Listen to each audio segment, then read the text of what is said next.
Welcome back. What you're about to hear aren't just stories, they're memories, echoing through the fog of war. Before we begin, like the video, subscribe and tell me where are you from and what time are you watching. Now, get comfortable. The rain is already falling, and the stories are on their way. Staff Sergeant Michael Donovan, 26, Fox Company, 2nd Battalion, 7th Marines, 1st Marine Division, born in Boston, Massachusetts. The cold was a living thing. It crept through layers of clothing, found every gap, every seam, and penetrated to the bone with relentless determination. At 30 below zero, metal stuck to bare skin, tearing flesh when pulled away. Weapons froze solid. Morphine had to be thawed in corpsmen's mouths before it could be injected into the wounded. I'd long stopped feeling my toes. Frostbite or death, I'd know when we reached Hagaruri, if we reached it at all. My breath crystallized in my beard, forming an ice mask that cracked when I spoke. Through frosted eyelashes, I watched. Chinese soldiers emerged from the darkness, their quilted uniforms making them look like ghosts against the snow. Hundreds of them moving uphill toward our position, their strange bugle calls echoing across the frozen landscape. I worked the bolt on my M1, the mechanism grinding with cold, thickened oil. The men around me did the same, movement slowed by layers of clothing and the deep, penetrating fatigue that came from days without proper sleep. "Hold fire until they reach the barbed wire," Lieutenant Hayes ordered, his words barely audible through cracked, bleeding lips. So we waited, as the enemy advanced and the killing cold tightened its grip on the living and the dead alike. November 27, 1950. The day began like all others since we'd reached the Chosin Reservoir, with pain. The simple act of waking meant acknowledging dozens of individual discomforts that had settled into my body during the night. Fingers and toes screaming as circulation returned, eyelids stuck together with frozen moisture, joints stiff as rusted hinges. The temperature had dropped to 35 below during the night, and our foxholes offered minimal protection against the Manchurian wind that swept across the reservoir.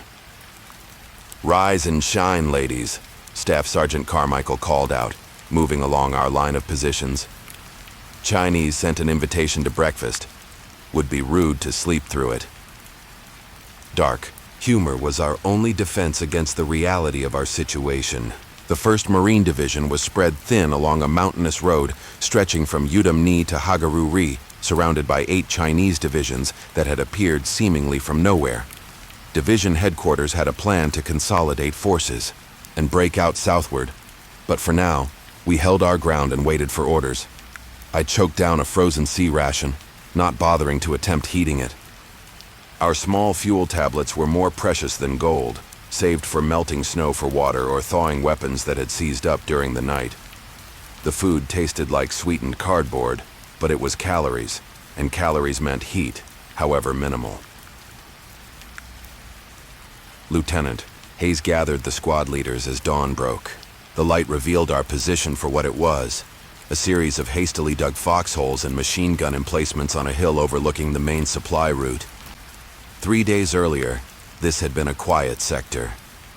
Now, it was the front line of what was becoming a fighting retreat. "Regiment says Chinese hit Fox Company hard last night," Hayes informed us, his Boston accent more pronounced when he was tired. "They're trying to cut the road between here and Hagaruri. Our job is to make sure that doesn't happen." "How many Chinese we talking about, sir?" asked Sergeant Rodriguez, our machine gun section leader. Hayes hesitated. "Estimates vary. Regimental intelligence says elements of the 80th Division at minimum. Could be more." We exchanged glances. Elements was headquarters speak for too many to count. We had 73 effective Marines holding a position designed for a full company. The math wasn't encouraging. "We'll reinforce the southern perimeter," Hayes continued. "Double up on ammunition distribution. Every 3rd man keeps watch while others try to improve positions." Questions? There were none. We'd been through this drill before. The Chinese attacked primarily at night, using human wave tactics that relied on overwhelming numbers rather than firepower. Our advantages were discipline, training, and superior supporting arms. When weather permitted their use, which wasn't often in the bitter Korean winter, I returned to my platoon to distribute the work. The men moved slowly, hampered by cold and multiple layers of clothing. Many had fashioned additional protection from whatever materials were available. Pieces of blanket wrapped around boots, cardboard inserted between layers for insulation, hoods modified from shelter halves. Standard cold weather gear had proven woefully inadequate for the extreme conditions we faced. Gunny says beans and motherfuckers for dinner, PFC Jenkins announced, using our slang for lima beans and ham. His attempted humor drew weak smiles. Food had become an obsession, not for taste but for the precious calories that might keep hypothermia at bay for another hour.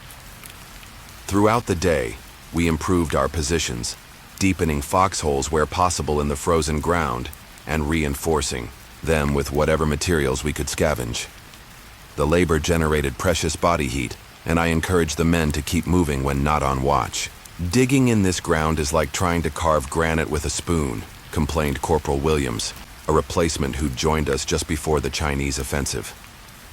Better than digging your own grave, replied PFC Martinez, a Chosin veteran, of 3 weeks. Keep at it. By mid-afternoon, the temperature had risen to a balmy 5 degrees below zero. Through binoculars, I studied the valley below our position, noting paths through the snow that hadn't been there the previous day.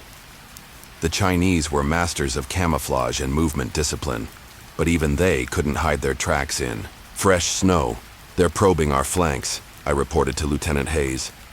Looks like they're feeling out the gaps between our positions. Hayes nodded grimly. They hit us last night at Udamni with bugles, whistles, the works. Came in waves. Regiment says to expect the same here. As darkness fell, the cold intensified, seeming to radiate up from the frozen earth as well as down from the clear night sky. The stars emerged with painful clarity, beautiful and indifferent to the human struggle below. I made my rounds, checking on each foxhole, offering what encouragement I could. Many men sat with their boots off, massaging feet to maintain circulation, a dangerous but necessary practice. Frostbite had claimed more casualties than Chinese bullets in recent days. Remember, keep your weapons moving regularly, I instructed. Work the actions every 15 minutes. Oil freezes, so use it sparingly. In my own position, I shared space with Corporal Evans, our radio operator. The proximity of another body provided minimal additional warmth, but even that was welcome. We sat shoulder to shoulder, occasionally stamping our feet or flexing fingers inside inadequate gloves. My wife's probably baking Christmas cookies, right about now, Evans said softly, his words forming visible puffs in the frigid air. Whole house smelling like cinnamon. I nodded but didn't encourage the line of thought. Dwelling on home was a luxury we couldn't afford, not when survival required complete focus on the immediate environment. The temperature had dropped to 20 below and was still falling. The attack began at 21:30 hours, announced by bugles and whistles from multiple directions. Flares illuminated the landscape, casting eerie blue-white light across the snow and transforming the approaching Chinese into shadow puppets. Here they come, Evans whispered unnecessarily. They advanced in waves, hundreds of troops moving across the open ground toward our perimeter. Their tactics relied on overwhelming force, sending so many men that our defensive fire couldn't possibly stop them all. Hold fire until they reach the wire, Lieutenant Hayes ordered over the radio. Discipline was our ally. Premature firing would only waste ammunition we couldn't afford to spare. I peered through my rifle sights, selecting targets, controlling my breathing to minimize fogging of the scope. My fingers, even through gloves, were so cold that I worried about trigger sensitivity. When the order to fire came, our hillside erupted with the distinctive crack of M1 rifles and the deeper hammering of .30 caliber machine guns. The first wave of attackers fell, creating dark heaps on the white landscape, but others climbed over them, advancing relentlessly. They've breached the wire on the left flank, came a shout from down the line. Second platoon, shift fire left, Hayes ordered. I redirected my men, concentrating fire on the breakthrough point. The Chinese pressed forward, some now within grenade range of our positions. The sharp cracks of fragmentation grenades punctuated the gunfire, followed by the screams of wounded men, both American and Chinese. "I need ammunition," called Williams from the next foxhole. Evans tossed him a bandolier while I maintained fire. The cold had become a secondary concern, adrenaline temporarily overriding discomfort, but it remained a deadly adversary. Weapons jammed with increasing frequency as the mechanisms froze. Men struggled to reload with numbed fingers. A mortar round exploded 20 meters from our position, the concussion showering us with snow and frozen earth. Another followed. Closer, the pattern walking toward us with mechanical precision. "They've got our range," I shouted to Evans. "We need to move." We scrambled from our foxhole just as a third round hit it directly, the explosion knocking us forward into the snow. My ears rang from the blast and something warm trickled down my neck, blood steaming slightly in the intense cold before beginning to freeze. "Evans!" I called, turning to see him lying face down in the snow. I crawled to him, rolled him over, and found his chest torn open by shrapnel. His eyes stared upward, already glazing as they froze. There was no time to process his death. The Chinese had reached our lines, and the fighting had devolved into a chaotic close-quarters struggle. I grabbed Evans' radio handset and crawled toward the next position, where Sanchez and Miller were firing steadily at attackers now visible as more than just shadows. "Hayes, this is Donovan," I called into the radio. "Evans is down. Chinese have penetrated positions 4 and 5. Request illumination rounds." "Copy," Hayes responded, his voice distorted by static. "Illumination inbound. Be advised. Regiment reports Chinese have cut the MSR south of our position. We're to hold at all costs." Hold at all costs.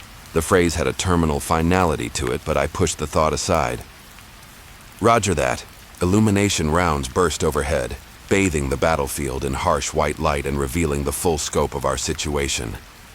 Chinese troops had breached our perimeter in 2 places, and hand-to-hand fighting was occurring along the line. Our machine guns continued to fire where they could, cutting down successive waves of attackers, but the pressure was relentless. I joined Sanchez and Miller, adding my rifle to their defense. We fired, reloaded, cleared jams, and fired again. The cold made every action slow and deliberate. Magazines wouldn't seat properly, bolts stuck mid-cycle. Grenades had to be held against body heat before the pins could be pulled. "There, flanking right," Miller shouted.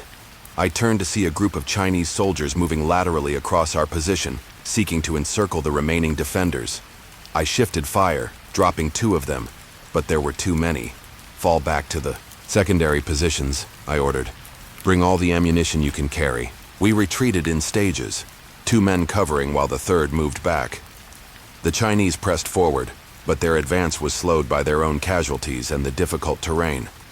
Our secondary line offered better fields of fire, and as we consolidated there, our defensive posture improved. The battle continued through the night. A surreal dance of attack and defense played out against a backdrop of stunning cold. The temperature reached 30 below, and cold casualties mounted alongside combat injuries. Men cried out not just from wounds but from the agony of frost-bitten extremities. Morphine syrettes had to be warmed in medics' mouths before they could be administered. Water froze in canteens. Blood froze on bandages. By dawn, the Chinese attacks had subsided. Whether repulsed by our defense or simply reaching the limit of their own endurance in the cold, they pulled back, leaving hundreds of their dead scattered across the snow. Our losses were proportionally higher: 17 killed, 23 wounded, and at least a dozen suffering severe cold injuries. Lieutenant Hayes, his face gray with exhaustion, gathered the remaining NCOs as first light, revealed the carnage. "Regiment reports the division is consolidating at Hagaru-ri," he informed us. "We're to withdraw along the MSR when relieved by elements of Baker Company." "When's that supposed to happen, sir?" I asked. 900 hours. He checked his EHI watch. 2 hours from now. I looked out over our position, at the men huddled in foxholes trying to restore circulation to frozen limbs while maintaining vigilance against potential renewed attacks. Many hadn't slept in 48 hours. All were experiencing some degree of cold injury, yet they remained at their posts, Marines to the core.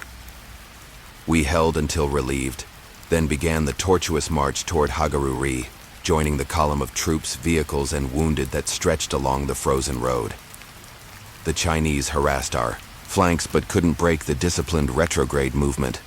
Step by painful step, we continued what would later be called the greatest evacuation in American military history. At Hagaruri, doctors would amputate blackened fingers and toes. Some men would lose feet, even legs. The cold had exacted its toll with indifferent cruelty, caring nothing for which side you fought on, or the justice of your cause. Years later, when asked about Chosin, I would tell people that we faced two enemies, the Chinese and the cold. Of the two, the cold was the more terrifying, an adversary that never tired, never showed mercy, and attacked with relentless precision. 24 hours a day, we could fight the Chinese. Against the cold, we could only endure, and endure we did, advancing in a different direction, as our commander put it, bringing out our dead and wounded, our vehicles and equipment, our honor intact. The Frozen. Chosin would enter Marine Corps legend, but for those of us who lived it, the memories remained as sharp and painful as the wind that howled across the reservoir, carrying away warmth and lives with equal indifference.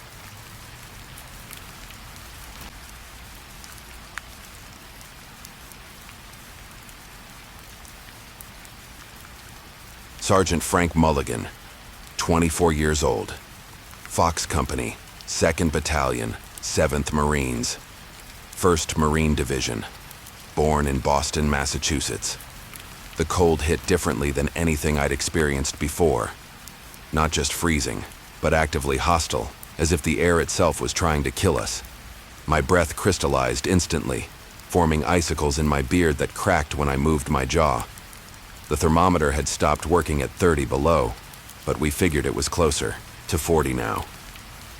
My bar felt like it was welded to my gloved hands, the metal leaching warmth from my body despite the cloth wrappings. Through the swirling snow, I could barely make out the Chinese infantry advancing up the ridge. Hundreds of them, maybe thousands, their silhouettes wavering in the darkness like ghosts. Behind me, Dawson's machine gun suddenly jammed, the firing pin frozen solid. "They're still coming," he shouted, his voice thin against the wind's howl. I raised my weapon, knowing the first round might fire, but the second would almost certainly jam. Around me, Marines cursed and slammed frozen bolts, some using cigarette lighters to heat their actions. I could no longer feel my feet or fingers, but I could see the enemy closing in, their bugles cutting through the Arctic air. Somewhere to my right, Lieutenant Hayes was shouting orders, but his words were torn away by the Manchurian winds. We were fighting two enemies now, the Chinese and the merciless North Korean winter, and at that moment, I wasn't sure which one would kill us first. The day had started like all others at the Chosin Reservoir, bitterly cold, with no relief in sight. November 28th, 1950, a date forever burned into my memory. We'd been ordered to hold defensive positions around the reservoir while the rest of the division consolidated. Intelligence had reported Chinese forces in the area, but the estimates were criminally off. Instead of scattered resistance, we were facing entire divisions of the People's Liberation Army who had crossed into Korea from Manchuria. I'd awoken at 0500 to find my canteen frozen solid and my eyelashes stuck together with ice. In my foxhole, DeSantis was still sleeping, his breath making small clouds in the pre-dawn darkness.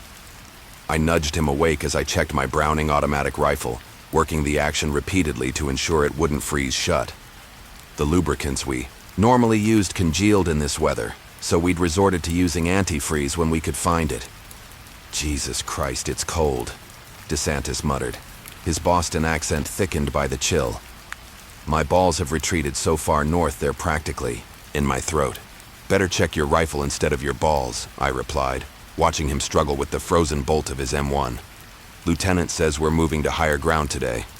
Around us, the company was stirring to life, 200 Marines trying to function in temperatures that made every movement an exercise in determination. The simplest tasks became monumental undertakings. Loading ammunition required removing gloves, exposing flesh to cold that could cause frostbite in minutes. But leaving gloves on meant fumbling with rounds, potentially dropping them into snow where they'd be lost forever. We ate frozen rations, chipping away at them with K-bar knives, the food tasteless and unsatisfying. Coffee, when we could get it, would freeze if you didn't drink it immediately. Some men urinated on their rifle bolts to keep them from freezing, the ammonia temporarily preventing ice from forming in the mechanisms. By 0700, we were moving up the ridgeline that overlooked the reservoir. A vast sheet of ice, stretching toward distant mountains that defined the border with China. The snow crunched under our boots, the sound seeming unnaturally loud in the stillness. We moved in columns, each man following the footprints of the one ahead, conserving energy where possible. Lieutenant Hayes, a Naval Academy graduate who'd earned our respect through competence rather than rank, called the squad leaders together as we reached our designated position. "Intel says we can expect probing attacks," he said, his breath clouding around his face. "Chinese forces have been observed moving south, but Division believes they're just reconnaissance elements." He pointed to various features on his map, assigning sectors of fire and fallback positions. Hayes was a good officer, but even he couldn't hide his skepticism about the intelligence reports. We'd all heard rumors of massive Chinese forces entering the war, despite MacArthur's assurances to the contrary. We spent the day digging foxholes into ground that had the consistency of concrete. Standard entrenching tools barely scratched the surface. We used everything from bayonets to explosive charges to create defensive positions, each hole requiring hours of exhausting labor. "You know what they should have issued us?" DeSantis said as we chipped away at the frozen earth. "Fucking mining equipment. Jackhammers and shit." Martinez, our barman, laughed. "Sure, and why not some heated blankets and hot cocoa while they're at it?" "Don't forget dancing girls," added Kowalski, our radio man, who was trying to keep his battery from freezing by storing it inside his jacket, against his skin. The banter helped, keeping morale from plummeting with the temperature. But underneath, the jokes lay a current of tension. We all sensed something coming. The reservoir was too quiet, the landscape too still. It felt like the whole world was holding its breath. As dusk approached, bringing with it even more punishing cold, we finished our preparations. Hayes inspected each position, making adjustments to fields of fire and ordering additional ammunition, distributed. Extra bandoliers weighed us down, but provided some small comfort against the uncertainty ahead. Darkness fell early at those latitudes, enveloping us by 1630.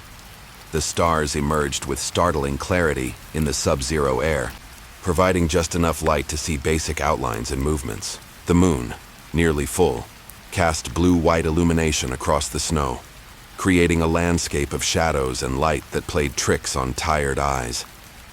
I shared a foxhole with DeSantis, both of us wrapped in every layer we possessed. Wool uniforms, under field jackets with ponchos serving as makeshift windbreaks. Even so, the cold seeped through, finding every gap and seam. We took turns on watch, neither of us able to sleep for more than 20 minutes before the cold would wake us, demanding movement to restore circulation.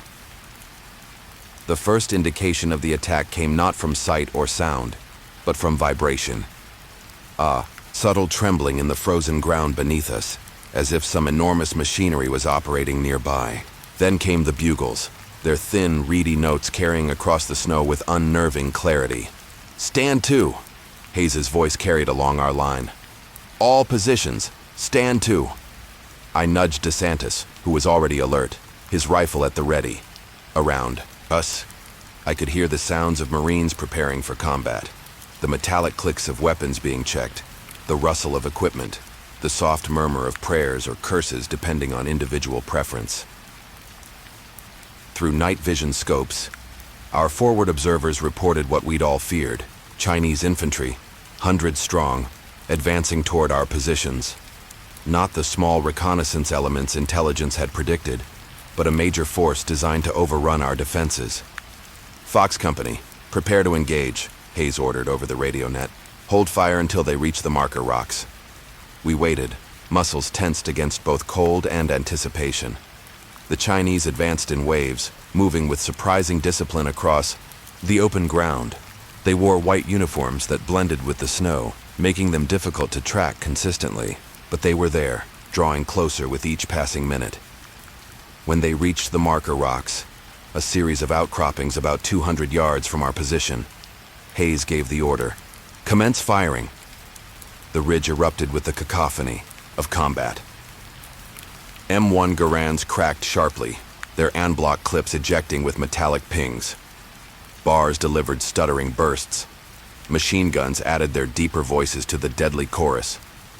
Tracers cut luminous paths through the darkness, briefly illuminating the advancing enemy before disappearing into the night. The first wave of Chinese fell in heaps across the snow, their blood steaming in the frigid air. But more came behind them, stepping over their fallen comrades, seemingly undeterred by losses that would have broken most units. And then, our weapons began to fail. The extreme cold affected everything mechanical. Firing pins snapped. Springs lost tension. Extractors failed to grip spent casings, causing jams that couldn't be cleared with numb fingers. I managed to fire perhaps 20 rounds from my bar before it seized, the mechanism frozen solid despite my preventative measures. Around me, other Marines were experiencing similar problems. Some resorted to banging their rifles against rocks, trying to force frozen bolts to move. Others used cigarette lighters to heat critical components, risking burns to restore functionality. A few abandoned their primary weapons entirely, drawing pistols or preparing grenades. DeSantis cursed as his rifle jammed after just 3 rounds. "Fucking piece of shit," he yelled, slamming the butt against the ground in frustration. "Use mine," I said, handing him my .45 pistol. "I've got the bar working again." This was a lie. My weapon was just as frozen as his, but I still had grenades, and those at least would function regardless of temperature. The Chinese reached our first line of defenses, and the fighting devolved into a brutal close-quarters battle. The night filled with shouts, screams, and the distinctive sound of bayonets finding flesh. Hayes directed artillery support from batteries further south, the shells creating momentary daylight as they exploded among the attacking forces. Despite their losses, the Chinese continued to press forward, their superior numbers beginning to tell. They seemed to understand our weapon issues and adjusted tactics accordingly, closing to distances where frozen firearms became less effective. The temperature continued to drop as the battle raged. Wounded men on both sides froze where they fell, their blood turning to crimson ice within minutes. Everything metal became dangerous to touch with bare skin. Even breathing became painful, the Arctic air burning lungs unaccustomed to such extremes. Martinez managed to get his bar functioning again and laid down suppressive fire that temporarily halted the advance in our sector. "I'm almost out," he called, slamming in his last magazine. "Someone better have a fucking plan." That plan came from Hayes, who recognized the untenable nature of our position. "Fox Company, prepare to fall back to secondary positions," he ordered. "Retrograde by squads, covering fire pattern Delta." We drilled this maneuver, though never under such conditions. One squad would fall back while others provided covering fire. Then the process would repeat until all forces had relocated to the next defensive line. In theory, it allowed for orderly withdrawal without exposing units to flanking or encirclement. In practice, with frozen weapons and exhausted men, it became a chaotic scramble across snow-covered ground, punctuated by sporadic gunfire and the Uisao Prau, occasional explosion of grenades or mortar rounds. I helped Martinez, who'd taken shrapnel in his leg, hobbling together toward the fallback position, while DeSantis and Kowalski provided what covering fire they could manage with partially functioning weapons. The cold, if anything, intensified during our withdrawal. The physical exertion of movement provided temporary warmth, but also produced sweat that quickly froze against skin, creating a deadly efficiency in leaching body heat. Men who stopped moving for too long simply didn't start again, their forms becoming snow-covered lumps that would remain frozen until spring thaw. We reached the secondary position, a natural ridgeline with better fields of fire, and immediately began preparing for the next Chinese assault. Hayes moved among us, reorganizing our diminished forces, redistributing ammunition, and checking the condition of weapons and men with equal concern. "How many did we lose?" I asked when he reached my position. Hayes's face was gray with fatigue and cold. "Too many," he replied. "Maybe a third of the company, some wounded who couldn't be moved." He didn't need to elaborate on what that meant. We all understood the reality of wounded men in sub-zero conditions without proper evacuation. The Chinese attacked twice more before dawn, each assault less coordinated but no less determined than the first. We repelled them with a combination of small arms fire, hand-to-hand combat, and artillery support called in from increasingly distant batteries as our forces consolidated for withdrawal from the reservoir area. When morning finally came, revealing a landscape transformed by combat. Snow churned to red-stained slush, bodies frozen in grotesque positions, equipment scattered across the battlefield. We received new orders. All Marine units were to withdraw south, fighting their way out of what had become a massive Chinese encirclement of UN forces around the Chosin Reservoir. The retreat that followed would become legendary in Marine Corps history. 77 miles of frozen road through mountainous terrain, fighting Chinese ambushes in the killing cold every step of the way. But that first night remained etched in my memory as the purest distillation of what the Korean War became for so many of us. Not just a fight against human enemies, but a desperate struggle against nature itself. As we prepared to move out, gathering what supplies and wounded we could transport, Martinez summed it up with grim humor. You know what they don't tell you in the recruiting office? Sometimes the weather tries to kill you harder than the enemy does. DeSantis nodded, his face wind-burned and frostbitten. Yeah, and you can't shoot the weather. I looked across the reservoir's frozen expanse, where Chinese forces were regrouping for another push, and at the leaden sky promising more snow. Two implacable enemies, neither capable of mercy or compromise. We would fight both, step by frozen step, all the way south.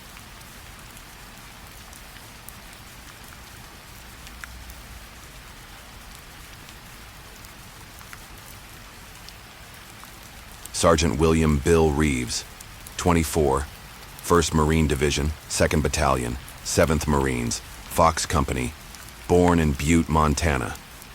Each breath felt like swallowing broken glass as the temperature plummeted to 30 below. My fingers, despite 2 pairs of gloves, had lost all feeling hours ago. The bolt of my M1 was frozen shut. I'd been pissing on it periodically to keep the mechanism workable, an old Montana hunter's trick. Across the ridgeline, thousands of Chinese soldiers prepared for another human wave attack, their bugle calls echoing across the frozen valley. Behind me, 20 Marines huddled in shallow foxholes carved from the iron-hard ground, many with frostbitten limbs, several wounded. The radio was dead. Our ammunition was critically low, and still the cold was our most relentless enemy. Captain Barber had told us to hold this hill at all costs, the fate of the entire divisions. Withdrawal depended on it. As the bugles started again and dark figures began swarming across the snow toward our position, I wondered which would kill us first, the Chinese or the cold that had already turned 2 of Murphy's toes black. I'd arrived in Korea in August 1950, when the peninsula was still a sweltering inferno of summer heat and monsoon rains. Nothing in our training had prepared us for the brutal winter that would soon descend upon the mountains of North Korea. I was a squad leader in Fox Company, 7th Marines, farm boys, factory workers, and college kids mostly, thrown together, and forged into Marines through boot camp and the early fighting around Incheon and Seoul. By late November, we'd pushed north toward the Chosin Reservoir as part of MacArthur's Home by Christmas offensive. The Chinese had secretly crossed the Yalu River by the hundreds of thousands, but intelligence had failed to detect their massive buildup. Our commanders still believed we faced only scattered North Korean resistance. The first real warning came with the weather. A massive Siberian front descended on the Taebaek Mountains, sending temperatures plummeting to levels none of us had experienced. The cold came suddenly, viciously, turning sweat to ice inside our clothing within minutes. "This ain't natural cold," said PFC Jenkins, a skinny kid from Georgia who'd never seen snow before enlisting. "This here's the devil's own breath." He wasn't wrong. At 30 below zero, metal stuck to bare skin. Morphine syrettes had to be thawed in medics' mouths before they could be used on the wounded. Vehicle batteries died within hours. Canteens froze solid. The cold wasn't just discomfort, it was a killing force. Captain Barber gathered the squad leaders on November 27, his face grim beneath his frost-covered cap. "Fox Company has been ordered to hold Taktong Pass," he said, pointing to a narrow stretch of road on his map. The division is going to have to fight its way south through the Chinese, and this road is the only way out. If we lose the pass, 8,000 Marines get cut off." He didn't need to elaborate. We all understood the stakes. We established positions on a barren hill overlooking the pass, digging into ground so frozen that entrenching tools snapped against it. We used explosive charges to create shallow fighting positions, then reinforced them with whatever rocks and frozen earth we could manage. That first night, as temperatures dropped to 25 below, we learned the cold's true power. 5. Men from 2nd Platoon developed severe frostbite just standing watch. Our weapons froze solid. Radio batteries died within hours. Even C-ration cans froze, requiring precious ammunition to shoot them open. "How do we fight in this?" asked Corporal Diaz, hopping from foot to keep blood flowing. "If I can't feel my trigger finger, how am I supposed to kill Chinese?" "Same way Eskimos hunt," I told him, though I was no expert myself. "Keep moving. Piss on your bolt if it freezes, and don't ever sweat. Once you're wet in this cold, you're dead." The first Chinese attack came at 200 on November 28. Their advance was heralded by bugles, whistles, and shepherd's horns. Psychological warfare designed to unnerve us. It worked. The eerie sounds echoing across the frozen landscape set our teeth on edge. They came in waves, hundreds at a time, lightly armed, but determined. Our machine guns cut them down in rows, the frozen ground too hard to absorb their blood, which steamed briefly in the frigid air before freezing into red-black ice. Keep firing, Lieutenant McCarthy shouted as he moved between positions, carrying ammunition. "Don't let them get close." For 3 hours they kept coming. We fought desperately, knowing that hand-to-hand combat in this cold would mean death for everyone. Each time we fired, the weapon's recoil sent pain shooting through our frozen hands. The cold steel burned like fire against any exposed skin. When dawn finally came, revealing hundreds of Chinese dead on the slopes below our position, we had a new problem. Our own casualties. 17 Marines wounded, another 5 suffering severe frostbite. The medical supplies were freezing. The morphine wouldn't flow. The plasma turned to slush before it could be administered. Doc Peterson, our corpsman, worked frantically to save a young private whose leg had been shattered by machine gun fire. "I can't get the damn IV started," he growled, holding the plasma bag inside his jacket to warm it with his body heat. "His veins are constricted from the cold. Someone find me something, anything that produces heat." We cannibalized a Jeep battery to create enough warmth to keep the wounded from freezing to death. We put the most critical cases in the center of our perimeter, creating a small warming tent from parachute silk and warming stones. It wasn't enough. 2 men died before noon, their wounds complicated by hypothermia. During daylight, we worked frantically to improve our positions. The Chinese would come again at night. We all knew that. The bitter wind cut through our layers, numbing fingers and clouding judgment. The extreme cold affected everything from weapon operation to radio frequencies. Even our minds seemed to slow, decision-making becoming labored in the freezing temperatures. "Conserve ammunition," Captain Barber ordered. "Make every round count. We don't know when resupply will reach us, if ever." The second night was worse than the first. The temperature dropped to -35. The Chinese attacked in even larger numbers, some carrying crude flamethrowers that provided a moment's bizarre warmth before bringing new horror. We fought desperately, using grenades when rifles froze, fighting with entrenching tools, and combat knives when ammunition ran low. Private Murphy lost 2 toes to frostbite that night. We found him at dawn, his boots frozen to his feet, still manning his machine gun position. "Didn't notice, Sarge," he said, when I ordered him to the aid station. "Feet went numb hours ago. Figured it was normal." By the 3rd day, we were reaching our breaking point. Ammunition was critically low. Half the company suffered from some degree of frostbite. We had 29 dead and over 60 wounded, nearly half our fighting strength. The radio worked sporadically, enough to learn that the entire division was fighting to break out of a Chinese encirclement. Airdrops brought limited supplies when weather permitted, but never enough. "We're on our own up here," Captain Barber told us after taking shrapnel in his leg yet refusing evacuation. "Division is counting on us to keep this pass open." Every minute we hold is another minute they have to get those wounded out. That night, as I huddled in my hole watching frost form on my eyebrows with each exhalation, I found myself struggling against a dangerous warmth spreading through my body. I recognized it from Montana hunting trips, the false comfort that comes before freezing to death. The cold had become so profound it now disguised itself as heat, trying to seduce me into taking off layers, falling asleep, surrendering. "Stay awake, Reeves," I muttered to myself, deliberately pressing my bare hand against frozen metal to shock my system with pain. "Stay awake or you're dead." Corporal Jenkins found me like that at 100, fighting sleep. "Sarge, Chinese, are massing again," he whispered, his breath crystallizing between us. "Hundreds of them down there. Captain says they hit us with everything this time." I nodded, working the bolt of my rifle with fingers so numb they might as well have belonged to someone else. "Wake everyone. Fix bayonets. If our weapons freeze, we'll need them." The attack, when it came, was the most ferocious yet. They had saved their heavy weapons for this assault: mortars, machine guns, recoilless rifles. The hillside erupted in explosions, throwing frozen earth and ice shards through the air like shrapnel. They came up the slopes by the hundreds, their quilted uniforms making them look larger, almost inhuman in the darkness. Our remaining machine guns cut swaths through them, but still they came. When my rifle froze after 30 rounds, I used my .45 pistol, then my K-bar knife as they reached our perimeter.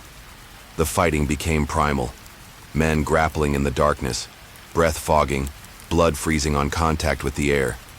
I stabbed a Chinese soldier as he crested my position, his eyes widening in surprise before he fell back.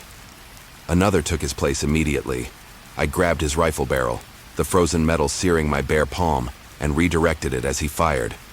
The bullet passed through his comrade behind him. For 2 hours we held them back through desperate close-quarters fighting. The cold actually helped us in this. The Chinese, moving uphill in the snow, quickly exhausted themselves against our defensive positions. Their sweat froze in their clothing, sapping strength, while we moved only enough to fight, conserving precious body heat. Dawn revealed the cost. 11 more Marines dead, nearly everyone wounded to some degree. The snow around our position was stained crimson, hundreds of Chinese bodies frozen in death postures, some still clutching weapons. Private Miller, a replacement who'd arrived just days before the reservoir, sat staring at his hands. The skin had blackened from exposure during the night fighting. "Am I going to lose them, Sarge?" he asked, his voice strangely calm. I couldn't lie to him. "Maybe, but we'll get you out of here first." "Not much of a Marine without hands," he said, then looked up with sudden clarity. "But I'm still a Marine today, right? Still got today." That afternoon, a miracle appeared in the sky. A transport plane dropping supplies directly on our position: ammunition, medical supplies, and most precious of all, radio batteries. We established contact with division headquarters and learned the larger situation for the first time in days. The Marines were fighting their way out along the MSR, battling through Chinese roadblocks. Our stand at Toktong Pass had prevented the complete encirclement of the division. The wounded were being evacuated to Hagaruri, then Kodori, then ultimately to Hungnam for naval evacuation. "Fox Company, this is General Smith," the radio 4 crackled. "Hold that pass 3 more hours. Reinforcements are fighting their way to you. Your stand has saved this division." 3 more hours stretched into 6, then 12. We fought the Chinese. We fought the cold. We fought our own bodies as they betrayed us through frostbite, exhaustion, and wound trauma. We melted snow for water and picked through frozen sea rations.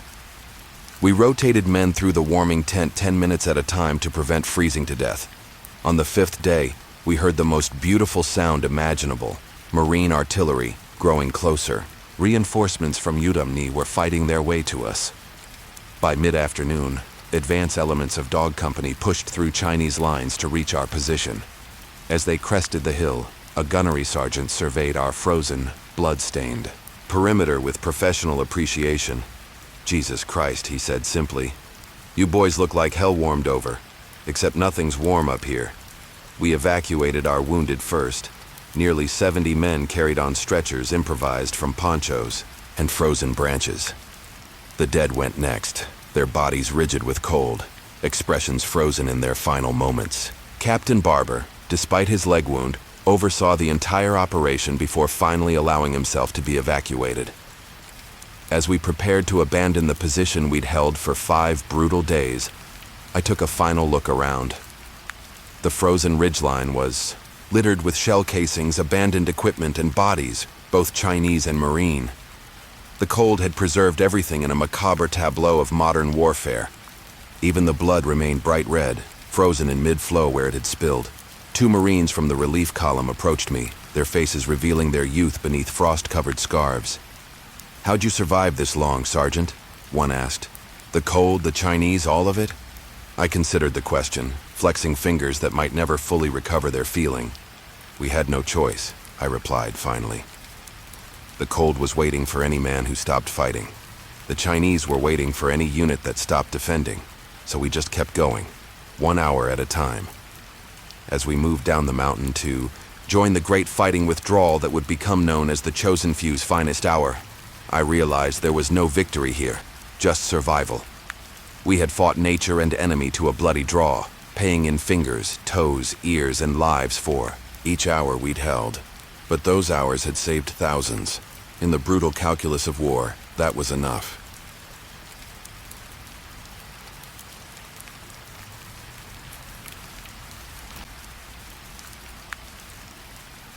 Sergeant Michael Callahan, 24. Fox Company, 2nd Battalion, 7th Marines, 1st Marine Division. Born in Worcester, Massachusetts. The cold was alive. It had a personality, a purpose, specifically to kill us. 40 below, 0 in the Korean mountains wasn't just weather. It was another enemy, one even more relentless than the Chinese. My hands had stopped hurting hours ago, a dangerous sign. I clenched and unclenched my fingers inside my frozen gloves as I peered over the ridge. Below us, thousands of Chinese soldiers moved through the darkness like a black tide, their white uniforms blending with the snow. They were preparing another human wave attack against our perimeter. I could hear their whistles and bugles starting, the now familiar prelude to an assault. Sergeant Baker 6 says, "We need to hold another 2 hours," whispered Corporal Jenkins as he crawled up beside me, his words creating frozen clouds in the night air. "The main column needs more time to move the wounded through the pass. 2 more hours in this frozen hell, outnumbered at least 20 to 1. I nodded, my frozen helmet shifting slightly with the movement. "Pass the word. Fix bayonets. Nothing gets through our line." The temperature gauge on my watch had stopped working at -30. That was yesterday. Now, as the Chinese bugles grew louder, I knew we weren't just fighting for our lives, but against nature itself. 2 enemies, 1 night, and a handful of frozen Marines standing between them and the thousands of wounded being evacuated behind. 3 days earlier, we had been part of the massive UN push to the Yalu River, the home-by-Christmas offensive that everyone from the brass to the lowest private believed would end the war. Fox Company was assigned to protect the right flank of the division as we moved north along the Chosin Reservoir. The weather had already turned brutal, with temperatures dropping well below 0 at night, but morale remained high. We were Marines. We could handle cold weather. None of us understood what real cold was until that first night at Chosin. "Jesus Christ, I can't feel my feet," Martinez complained as we dug our fighting positions into the frozen ground. Each shovelful required pickaxe work first, the earth resistant as concrete. "Keep moving," I advised, stamping my own feet to maintain circulation. "If you stop, you'll freeze." Digging in took 3 times longer than normal, but by nightfall, we had a defensive line established along a ridgeline overlooking a valley approach. Captain Barber, our company commander, examined our positions with the careful eye of a man who knew combat well. "Solid work, Callahan," he said, his breath creating a frozen cloud between us. "I don't like our exposure here, but division needs this high ground secured. The Chinese have been quiet, too quiet." "Think they're still out there, sir?" I asked, gesturing toward the vast darkness beyond our perimeter. "Intelligence says they've retreated north," he replied. then lowered his voice. "But I've been hearing reports from natives about massive troop movements at night. Keep your men ready." That night, the temperature plummeted further. We rotated watch, allowing men to warm themselves at small fires behind the lines, but it was a losing battle against the cold. Our water froze solid. Sea rations became blocks of ice. Machine gun oil thickened, requiring constant attention to keep the weapons functioning. At 230, we heard them, the eerie sound of bugles echoing across the valley, followed by whistles and what seemed like thousands of voices shouting. The Chinese had arrived, and in numbers none of us had anticipated. "Incoming!" The shout passed down our line as mortar rounds began falling, exploding in brilliant flashes against the snow. In the illumination, I caught my first glimpse of the attacking force. Wave after wave of white uniformed soldiers moving across the valley floor toward our position. There weren't hundreds. There were thousands. Our mortars responded, dropping illumination rounds that cast ghostly light across the battlefield. Under this spectral glow, the machine guns opened up, their tracers cutting red lines through the darkness. The Chinese kept coming, stepping over their fallen comrades, pressing forward with a determination that bordered on fanaticism. "Conserve ammunition," I shouted to my squad, moving between positions. "Short, controlled bursts. Make every round count." The first wave broke against our line like water against rock, leaving heaps of casualties on the snow-covered slope. But the second wave followed immediately, and a third behind that. By dawn, we had repelled 7 distinct assaults, our ammunition dangerously depleted, our casualties mounting. With daylight came the realization of our situation. We weren't facing a regiment or even a division. The entire 1st Marine Division was surrounded by at least 8 Chinese divisions, 120 enemy troops encircling 15 Marines and supporting units. The radio crackled, with what we initially thought was good news. All units. Division order. Prepare for withdrawal to Hagaru-ri. Consolidate and regroup." Jenkins looked at me questioningly. "Withdrawal? That mean what I think it means, Sarge?" I nodded grimly. "It means we're retreating." Captain Barber gathered the NCOs as the wounded were being collected. His face showed the strain of the night's fighting, but remained composed. "Gentlemen, here's our situation. The Chinese have cut the road between here and Hagaru-ri. Division is consolidating for a fighting withdrawal south. Our company, along with elements of Howe Company, will serve as rear guard for the battalion. We'll hold this position as long as necessary to allow the wounded to be moved back, then conduct a fighting withdrawal ourselves." "How many Chinese between us and Hagaru-ri, sir?" asked Staff Sergeant Wilson, our platoon sergeant. "Current estimate is 2 divisions, Barber replied matter-of-factly. "Approximately 20, 0 troops." The silence that followed was profound.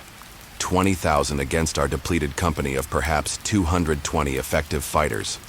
"Questions?" Barber asked. There were none. What was there to ask? We had our orders. Marines don't debate the possible. We accomplish the impossible. As Barber moved away, Martinez sidled up next to me. 2 divisions? We're supposed to hold back 2 Chinese divisions? With what? Harsh language and snowballs? "With whatever we've got," I replied, checking my rifle.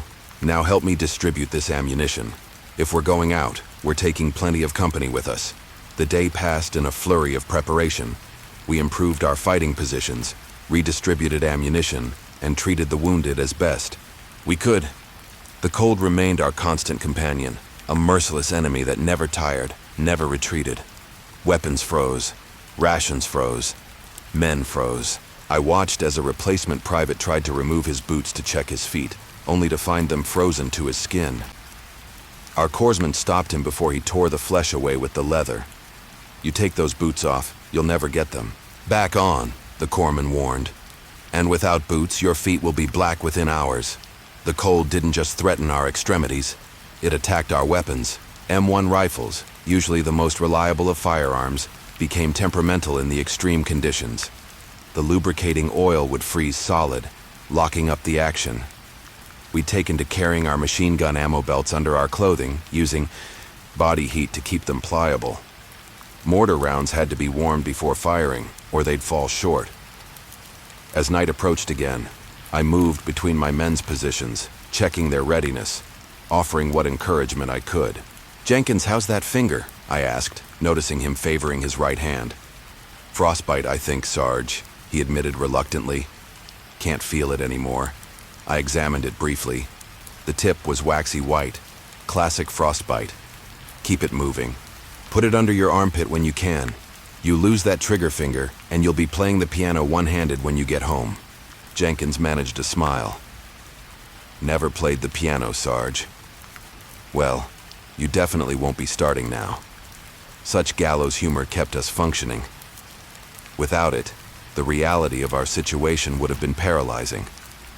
We were surrounded, outnumbered, running low on ammunition, ravaged by cold, and tasked with holding back an overwhelming force so others might escape.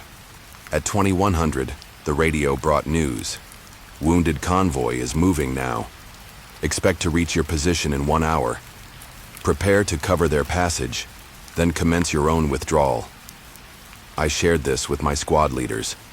"One more push, then we pull back. Make sure your men understand. Nobody moves until ordered. We hold until every last wounded is through." The Chinese, as if sensing our plans, chose that moment to begin their attack. First came the artillery. Russian-made 122-meter shells crashing into our positions, throwing snow and earth skyward. Then the familiar bugles and whistles, signaling the human wave assaults that had become their signature. "Here they come." The warning passed down the line as the first wave appeared through the darkness, surging uphill toward our position. Our remaining mortars fired illumination rounds, casting that ghostly light I'd come to associate with death. Under their glow, the machine guns opened up, sweeping the slope with deadly fire. The Chinese fell by dozens, then hundreds, but continued forward, using their overwhelming numbers to absorb our fire. I moved along our line, directing fire, replacing men who fell, ensuring ammunition reached positions where it was most needed. Time blurred in the chaos of combat. The cold retreated from consciousness, replaced by the more immediate threats of bullets and grenades. "Sergeant, they're flanking right," Jenkins called out, firing his M1 in controlled pairs at targets I couldn't yet see. I redirected 2 barmen to cover the approach, their automatic fire cutting down the Chinese soldiers attempting to work around our position. This wasn't the disorganized human wave tactic we'd faced earlier. These were disciplined troops using coordinated maneuvers to probe for weaknesses. "They've got our number," muttered Martinez as he reloaded his rifle. "They know we're thin."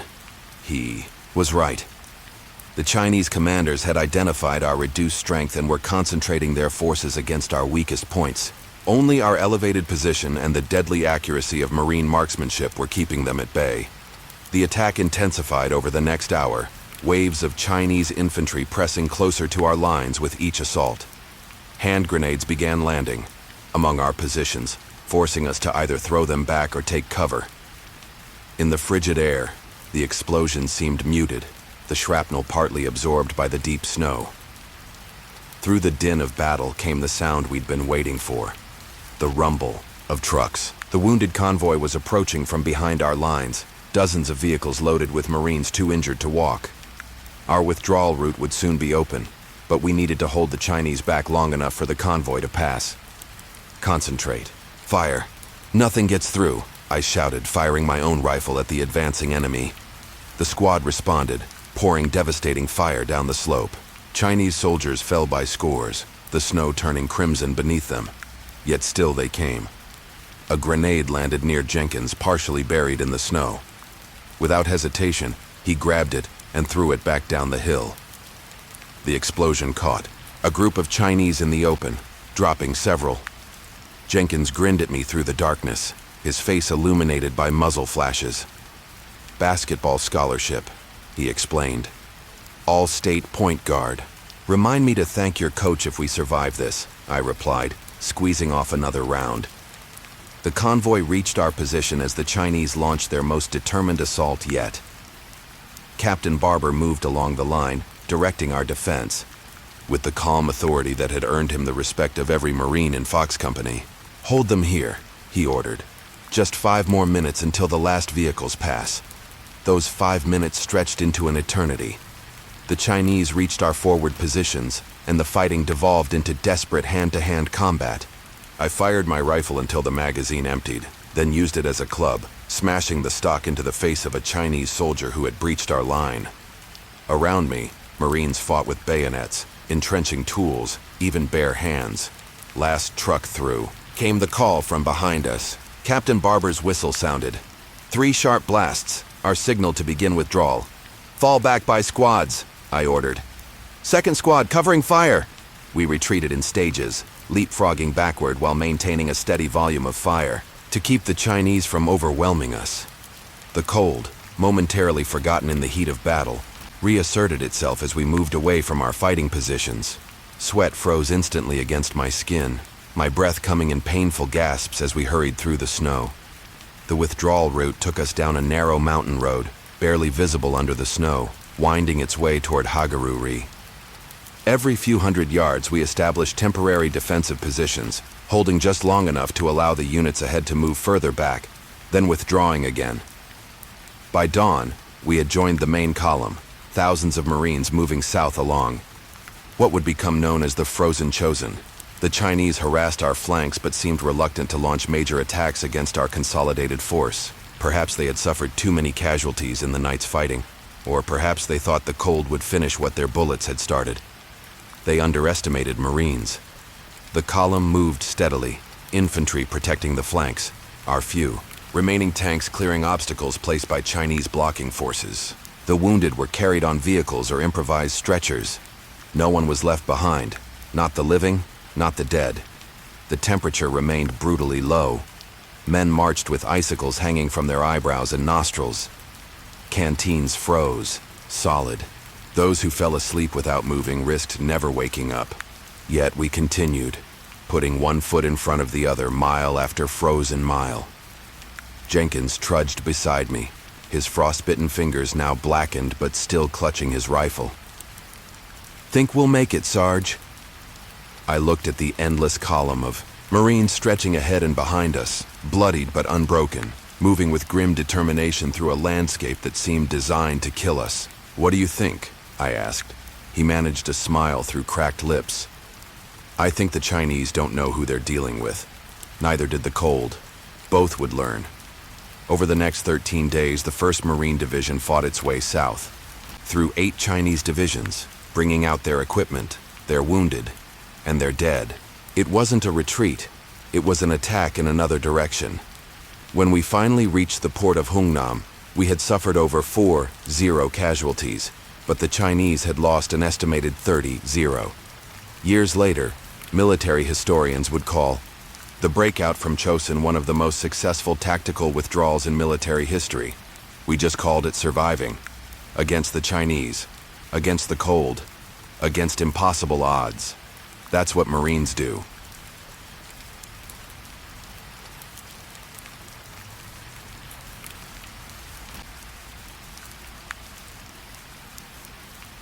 Sergeant Thomas Riley, 24, Fox Company, 2nd Battalion, 7th Marines, 1st Marine Division. Born in Brockton, Massachusetts. Chinese. The whispered warning raced down our defensive line. I raised my M1 rifle, peering through the darkness. The moon reflected off the snow, creating an eerie blue glow across the ridgeline. We could see them now. Dozens, then hundreds of silhouettes emerging from the tree line below us. Their padded cotton uniforms blended with the snow, but their movement gave them away. They were coming straight at us. "Hold fire until they hit the perimeter," Lieutenant Gaskell ordered, his voice barely audible over the howling wind. "Make every round count." We were the rear guard. Behind us, thousands of Marines and Army troops were moving south along the narrow mountain road that wound its way from the Chosin Reservoir. Our job was simple. Hold this position until the column moved another mile, then leapfrog back to rejoin them. Simple on paper. Hell in practice. 3 weeks earlier, we'd been pushing north, riding the wave of optimism after the Incheon landing and the recapture of Seoul. The war would be over by Christmas, they told us. MacArthur himself had said so. Then winter arrived, early, and with it, the Chinese. On November 27, 1950, the People's Liberation Army launched their offensive, sending hundreds of thousands of troops across the border. We were suddenly surrounded, outnumbered, and fighting for our lives in the most brutal cold I had ever experienced.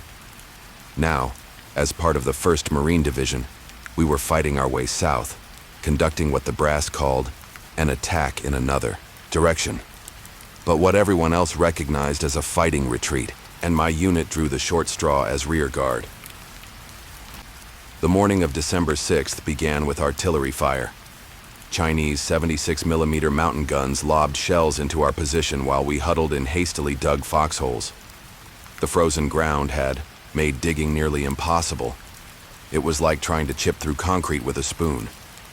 "They're probing the lines," Staff Sergeant O'Neill said, sliding into my foxhole with a thermos. "Coffee?" I reached for it gratefully, my hands shaking uncontrollably. "Thanks. Any word on when we move?" "Division's making progress. We need to hold for another 3 hours." He looked at my face and frowned. "Your cheeks are white. Frostbite." I touched my face but couldn't feel anything. "Can't be helped." "Rub snow on it. Gently." He demonstrated, scooping up a handful of snow and pressing it against my cheek. The pain was immediate and intense as circulation began returning. I bit down on my lip to keep from crying out. O'Neill nodded approvingly. "Keep doing that. I need everyone combat effective." At 0930, the Chinese launched their first assault. They came in waves, blowing bugles and whistles, hundreds of men charging up the hill. Our 30 caliber machine guns opened up, cutting swathes through their ranks. I fired my M1 methodically, 8 rounds, then reload. 8 more rounds, reload. The first wave faltered 50 yards from our position. The snow before us was littered with bodies, dark shapes against the white ground. But the second wave was already moving forward, using their fallen comrades as cover. "Grenades!" Lieutenant Gaskill shouted. We lobbed fragmentation grenades down the slope. The explosions sent snow and dirt skyward, mixed with other things I tried not to think about. Still they came. A Chinese soldier appeared at the lip of my foxhole, bayonet fixed to his rifle. I swung my M1 around, but he was too close. The bayonet caught the sleeve of my parka, ripping through the fabric. I felt the cold steel graze my arm as I twisted away. O'Neill fired twice. The soldier collapsed across the edge of our position, half in, half out. "Thanks," I gasped. O'Neill didn't respond. He was staring at the blood seeping through his parka at the shoulder. Son of a bitch got me before I got him. I helped him remove his outer layers to examine the wound. "Just a flesh wound," I said, relief evident in my voice. "But we need to get it bandaged. Use his uniform." O'Neill nodded toward the dead Chinese soldier. "Cut strips from the inner layer. It's cotton. It'll work." I yanked the soldier's body fully into our foxhole and unbuttoned his uniform jacket. Underneath was a quilted cotton garment that looked infinitely warmer than our own cold weather gear. As I cut strips for bandages, I noticed something else. The soldier was wearing tennis shoes, not boots. "Jesus," I muttered. They sent these guys to fight in tennis shoes. In this weather. "Different kind of tough," O'Neill grunted as I bandaged his shoulder. "But we're tougher." By 1100, the Chinese attacks had subsided. We'd held our position, but at a cost. 3 men dead, 7 wounded. We were down to 60% combat effectiveness, and we still had at least 2 hours before we could withdraw. The real enemy wasn't just the Chinese, it was the cold. Our weapons froze. The lubricating oil turned solid in our rifles, making them jam. We learned to disassemble them and remove all the oil, then fire them dry. Mortar rounds fell short because the frozen propellant wasn't burning completely. Our batteries died. Radios failed. Men who fell asleep sometimes never woke up. Even the simple act of relieving yourself became a tactical decision. Do you endure the discomfort, or expose yourself to temperatures that could cause frostbite in minutes? At 1300, we received orders to prepare for withdrawal. The main column had made sufficient progress, and our relief was moving into position a mile back. We're going to leapfrog back, Lieutenant Gaskell explained, gathering the squad leaders. First platoon moves while second provides cover, then second while first covers. We take our dead and wounded with us. Nothing gets left behind, Private Jenkins spoke up. Sir, Kowalski's body, it's frozen solid. We can't bend him to get him on a stretcher. Gaskell's face hardened. Then carry him like a goddamn plank if you have to, Jenkins. No Marine gets left behind. Understood? Yes, sir. As first platoon prepared to move, the Chinese artillery opened up again. They'd zeroed in on our position during the morning attacks, and now the shells fell with deadly accuracy. We huddled in our foxholes as explosions rocked the ridgeline. They know we're about to withdraw, O'Neill said, his face pale from blood loss. This is going to get hairy. He wasn't wrong. As soon as first platoon began moving, Chinese infantry emerged from the tree line again. They'd been waiting, knowing our tactics. Second platoon opened fire, providing covering fire as first platoon scrambled down the back slope of the ridge. A mortar round landed 10 yards from our position, sending shrapnel flying. I felt something hot sting my cheek, but there was no pain. The cold had numbed everything. Move! O'Neill shouted, pushing me toward the back of the foxhole. It's our turn. We scrambled out, keeping low as bullets snapped overhead. The snow made movement difficult. Sometimes we sank to our knees, other times we slipped on icy patches. I helped O'Neill, who was growing weaker from blood loss and cold. Leave me, he gasped after we'd gone 100 yards. I'm slowing you down. Like hell, I grunted, practically dragging him now. No Marine gets left behind, remember? We made it to the next defensive position just as darkness was falling. The temperature dropped even further. Men groaned as they tried to dig new foxholes. In the frozen ground, others simply collapsed from exhaustion. Doc Simmons, our corpsman, moved among the wounded, doing what he could with limited supplies. Everything was frozen. Plasma, morphine, even the iodine. How's it looking, Doc? I asked as he checked O'Neill. He needs evacuation, Simmons said bluntly. But the road's still blocked ahead. We've got to keep moving. I'll be fine, O'Neill insisted. Just give me a rifle. That night, huddled in a shallow depression we'd managed to scrape out of the frozen earth, I thought about home. Christmas was less than 3 weeks away. Last year I'd been with my family opening presents by the fire. This year I was fighting for my life in a frozen wasteland, thousands of miles from everything familiar. You still awake, Riley? O'Neill whispered. Yeah. Tell me about your girl back home. I smiled in the darkness. Her name's Catherine. We're getting married when I get back. What's she like? Beautiful. Smart. Works as a nurse at Brockton Hospital. I paused. She's pregnant. Found out just before I shipped out. O'Neill was silent for a moment.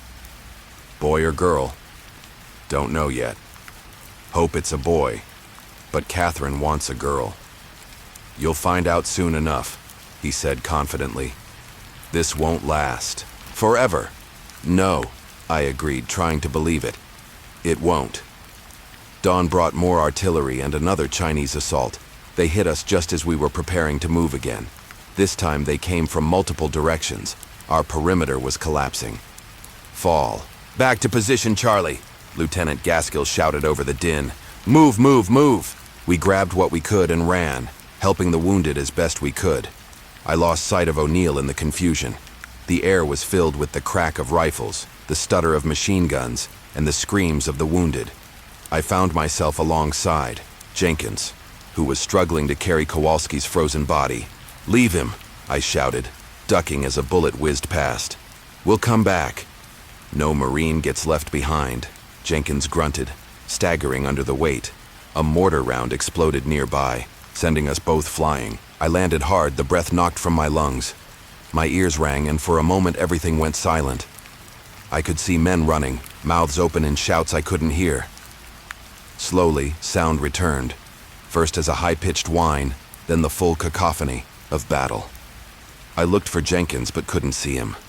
Kowalski's body lay a few yards away, now shattered by the blast. Of Jenkins, there was no sign. Somehow, we reached position Charlie, a small cluster of buildings that had once been a village. Now it was just stone walls and burnt timber, but it offered more protection than the open ridge. As we regrouped, I searched for O'Neill. I found him with Doc Simmons, who was shaking his head. "He's gone," Simmons said quietly. "Lost too much blood, and the cold." He didn't finish the sentence. I knelt beside O'Neill's body.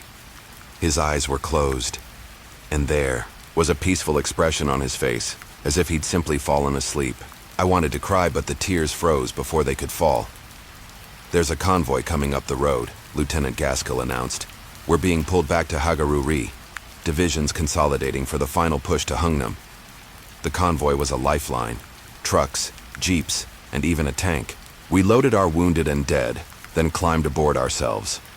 As we pulled away, I looked back at the ridgeline we'd defended.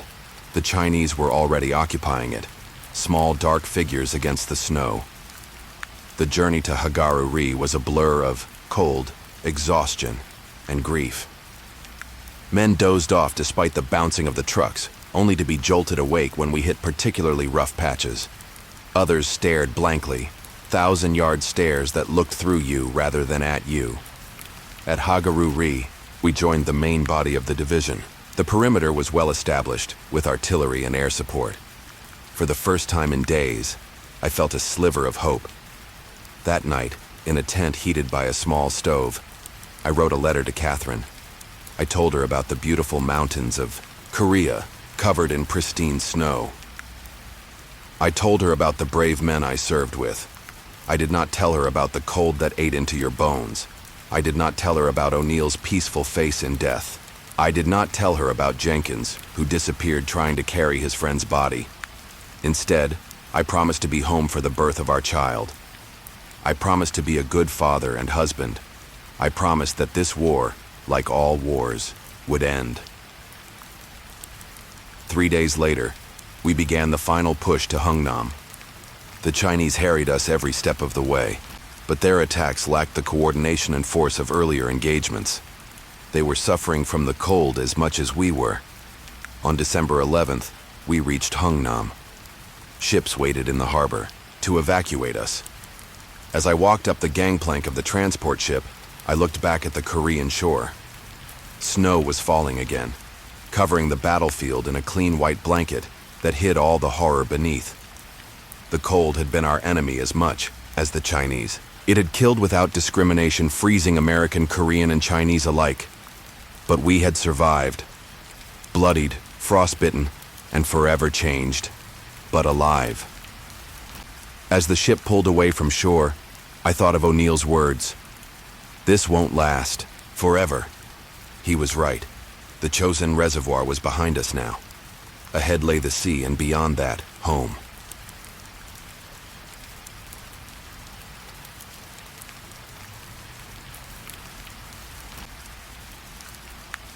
Captain James Hawk Mitchell, 27, 4th Fighter Interceptor Wing, 335th Fighter Interceptor Squadron, born in Wichita, Kansas. The Sabre shuddered as I pushed it past Mach 0.9, condensation trails streaming from my wingtips. 6 MiG-15s had just crossed the Yalu River from their sanctuary in Manchuria, heading south toward our B-29s. My flight of 4 F-86 was the only thing between them and their prey. I nudged the stick right, adjusting my vector for an intercept, watching my airspeed indicator climb. The gun camera was running, recording whatever came next. "Hawkeye lead to flight, tally-ho. Bandits at 2 o'clock high, Angels 30, I called into my oxygen mask. "Drop tanks and follow me in." As the external fuel tanks fell away, I rammed the throttle forward. The General Electric J47 engine behind me roared, pushing me back into my seat. My wingman's voice crackled in my headphones. "Fox 2, Roger." The MiGs hadn't spotted us yet. We had the altitude advantage, the sun at our backs. Perfect hunting conditions. I lined up on the trailing MiG and waited for the range to close to 500 feet. My thumb hovered over the firing button on the control stick. The Soviet-built fighter grew larger in my gun sight. At 200 feet, I squeezed the trigger. 6 50 caliber M3 Browning machine guns hammered in the nose of my Sabre. sending a stream of tracers toward the enemy aircraft. I saw strikes across the MiG's fuselage and wing root. Pieces flew off, then flames erupted from its engine. The pilot ejected moments before the aircraft disintegrated in a fireball, but I had no time to celebrate. The sky had suddenly become a swirling cauldron of jets, MiGs and Sabres twisted in lethal ballet at 600 miles per hour. Another MiG flashed across my canopy, and I hauled the stick into my gut, pulling 6 Gs to get behind him. The briefing room at Kimpo Airfield was stuffy despite the November chill outside. Maps covered the walls, showing the infamous MiG Alley, the northwestern portion of North Korea, where Soviet, Chinese, and North Korean pilots in their MiG-15s challenged our air superiority daily. Intelligence reports 15 to 20 MiGs operating out of Antung today, Major Wilson said, pointing to the airfield just across the Yalu in Manchuria. They've been targeting our B-29 bomber streams. Your mission is to sweep MiG Alley and protect the bombers hitting the supply routes near Sinwiju. I studied the map, mentally plotting courses, altitudes, and fuel consumption calculations. Our F-86 Sabres were the only aircraft in our inventory that could match the MiG-15 in performance. Even then, it was close. The MiG could outclimb us and operated better above 25,000 feet. We had superior diving speed, better high-speed handling, and a hydraulic flight control system instead of their manual controls, which stiffened at high speeds. Most importantly, we had superior gun sights. The A1CM computing gun sight gave us a significant advantage in the split-second deflection shots that characterize jet combat. After the briefing, I walked out to my aircraft. The crew chief, Technical Sergeant Donovan, was already preparing her for flight. "She's ready for you, sir," he said, patting the fuselage lovingly. "Fresh oil, full ammo load, and I fixed that oxygen regulator that was giving you trouble yesterday." "Thanks, Donovan," I replied, conducting my pre-flight inspection. "Any word on when we might get the new J47 GE-27 engines? I heard the 25 model we're running is down on thrust compared to what the MiGs have." "Scuttlebutt says next month, Captain. Meanwhile, I tuned her up as tight as regulations allow, and maybe a hair beyond." He winked. I grinned. This was the dance of pilot and crew chief, the eternal push for every ounce of performance, sometimes bending regulations in the process. In a theater where the difference between life and death could be measured in pounds of thrust or seconds of climb time, these relationships mattered. My aircraft, tail number FU-241, had 5 small red stars painted below the cockpit, my confirmed kills. In the air war over Korea, 5 made you an ace. It had taken me 8 months to achieve that status. Some pilots never made it, either washing out or being shot down first. The average life expectancy of a new pilot in MiG Alley was about 2 weeks. At 700, our flight of 4 Sabres took off, climbing to our patrol altitude of 35,000 feet. The formation was tight, myself as flight lead lieutenant, Carter as my wingman, and Lieutenant Coleman leading the second element with Lieutenant Rodriguez as his wingman. We'd been flying together for 3 months, an eternity in combat. "Hawkeye flight, maintain radio discipline until we cross the 38th parallel," I reminded them as we leveled off. "Remember, the MiGs have been monitoring our frequencies. Use hand signals when possible."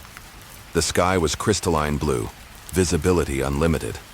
Below us, Korea was a patchwork of brown and white, barren hills and snow-covered valleys. Columns of smoke rose from various points on the landscape, marking the ground war that continued to rage along the frozen front lines. At 35,000 feet, the air temperature outside was 60 degrees. Inside the cockpit, the heating system struggled to maintain a temperature that kept my extremities functioning. My pressure suit and oxygen mask prevented hypoxia at this altitude, but the cold still seeped in. I wiggled my toes inside my boots, fighting the numbness. We crossed into North Korean airspace at 725, immediately going to combat spread formation, each aircraft separated by about 10 feet, providing maximum visual coverage while still allowing mutual support. Our heads swiveled constantly, scanning the sky in a disciplined pattern. Most pilots who died never saw what hit them. "Dentist to Hawkeye lead. came a call from our controller on the radar picket ship in the Yellow Sea. Bogies vector, 320, Angels 28 closing. Count appears to be 6+. Roger, dentist, I replied, already scanning the northwestern quadrant. Hawkeye has fuel state 70 minutes. I spotted them moments later, tiny specks against the blue, leaving contrails as they climbed toward our bomber stream, which was scheduled to pass through in 15 minutes. Hawkeye lead to flight, tally-ho, bandits at 2 o'clock high, Angels 30, I called. Drop tanks and follow me in. We jettisoned our external fuel tanks, instantly becoming lighter and more maneuverable, but also limiting our combat time to about 20 minutes before fuel concerns would force us to withdraw. It was a necessary trade-off. The MiGs hadn't spotted us yet. They were flying in a stepped-down line abreast formation, focusing on the expected approach of the B-29s. We had the sun advantage and slightly higher altitude, classic conditions for a bounce. I led the attack, diving on the trailing MiG. The closure rate was tremendous, nearly 10 miles per hour combined. I had to adjust my deflection, constantly as we closed, the gun sight computing the lead angle needed. At 200 feet, I opened fire. The 650 caliber machine guns vibrated the entire airframe as they hammered out 100 rounds per minute. The MiG pilot never knew what hit him. My rounds tore into his aircraft, igniting the fuel tanks. He ejected, his parachute barely clearing the fireball that had been his fighter moments before. The sky instantly transformed into a chaotic melee. The remaining MiGs broke formation, some climbing, others diving. I pulled hard into a vertical climb, using the Saber's momentum to gain altitude for another attack. The G-forces pushed me down in my seat, blood draining from my head despite the G-suit that squeezed my legs and abdomen to prevent blackout. "Brake right lead, MiG on your 6. Carter's voice cut through the radio. I slammed the stick right and stomped the right rudder pedal, throwing the Saber into a hard defensive brake. Tracer streamed past my canopy as the MiG overshot, unable to match my turn rate at high speed. "I'm on him," Coleman called, rolling in behind the MiG that had attacked me. I reversed my turn, looking for another target. The combat had devolved into a swirling mass of aircraft, each pilot trying to maneuver to the other's 6 o'clock position. Energy management was critical, trading altitude for speed, speed for position, always calculating fuel consumption against combat advantage. MiG flashed across my nose, turning hard to evade Rodriguez. I cut inside his turn, estimating his energy state and future position. The closure rate was extreme, leaving only a fraction of a second for the shot. I triggered a brief burst, watching my tracers walk across his path.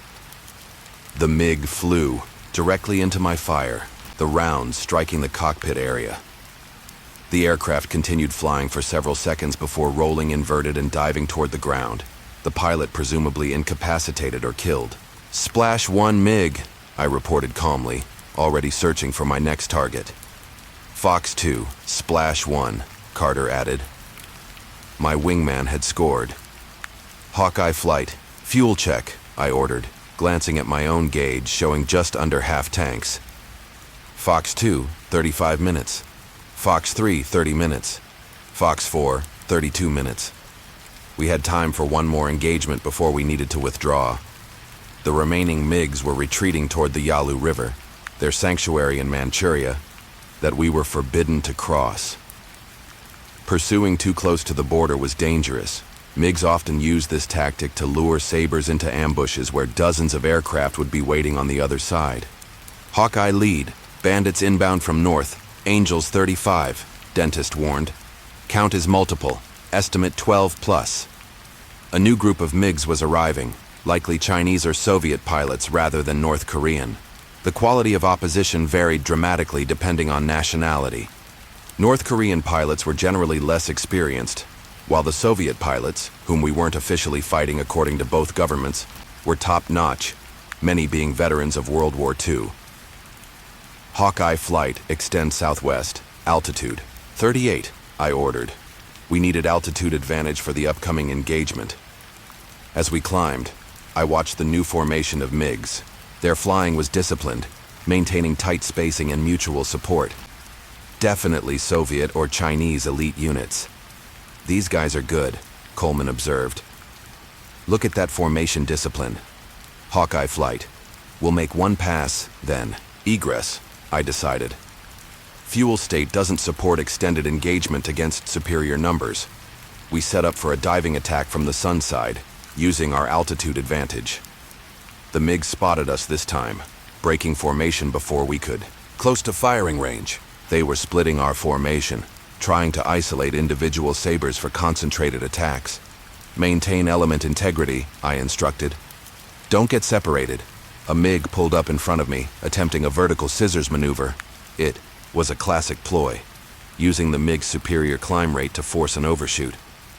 Instead of following, I sliced across his climb path, firing a deflection shot that connected with his wing route. The MiG continued climbing but was trailing. Smoke. Damage assessment? Carter asked, covering my 6 as I recovered from the maneuver. Damaged, not destroyed, I replied. No time to confirm. Hawkeye lead, Fox 4 is hit, Rodriguez called, his voice tight with strain. Engine losing power, attempting to maintain altitude. I looked back to see Rodriguez's Sabre trailing. Black smoke, gradually losing altitude as he fought to keep it flying. Position? I demanded. 20 miles northwest of Pyongyang, heading 180, he reported. Might need to punch out. Negative, Fox 4, I countered. You're too far north. Try to reach friendly lines before ejecting. Being shot down over North Korea meant capture at best, torture and execution at worst. The North Koreans had little regard for the Geneva Conventions concerning POWs.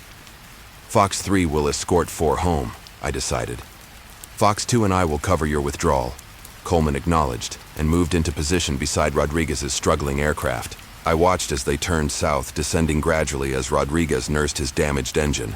Carter and I turned to face the MiGs, which were now between our damaged aircraft and the path home. We needed to buy time. Let's get their attention, I said to Carter. Offensive split. We separated, approaching the MiG formation from 2 different angles. It was a risky tactic, dividing our already reduced force, but it forced the enemy to split their attention as well. I selected the lead MiG and charged directly at him, firing as soon as I was in range. It was a head-on pass.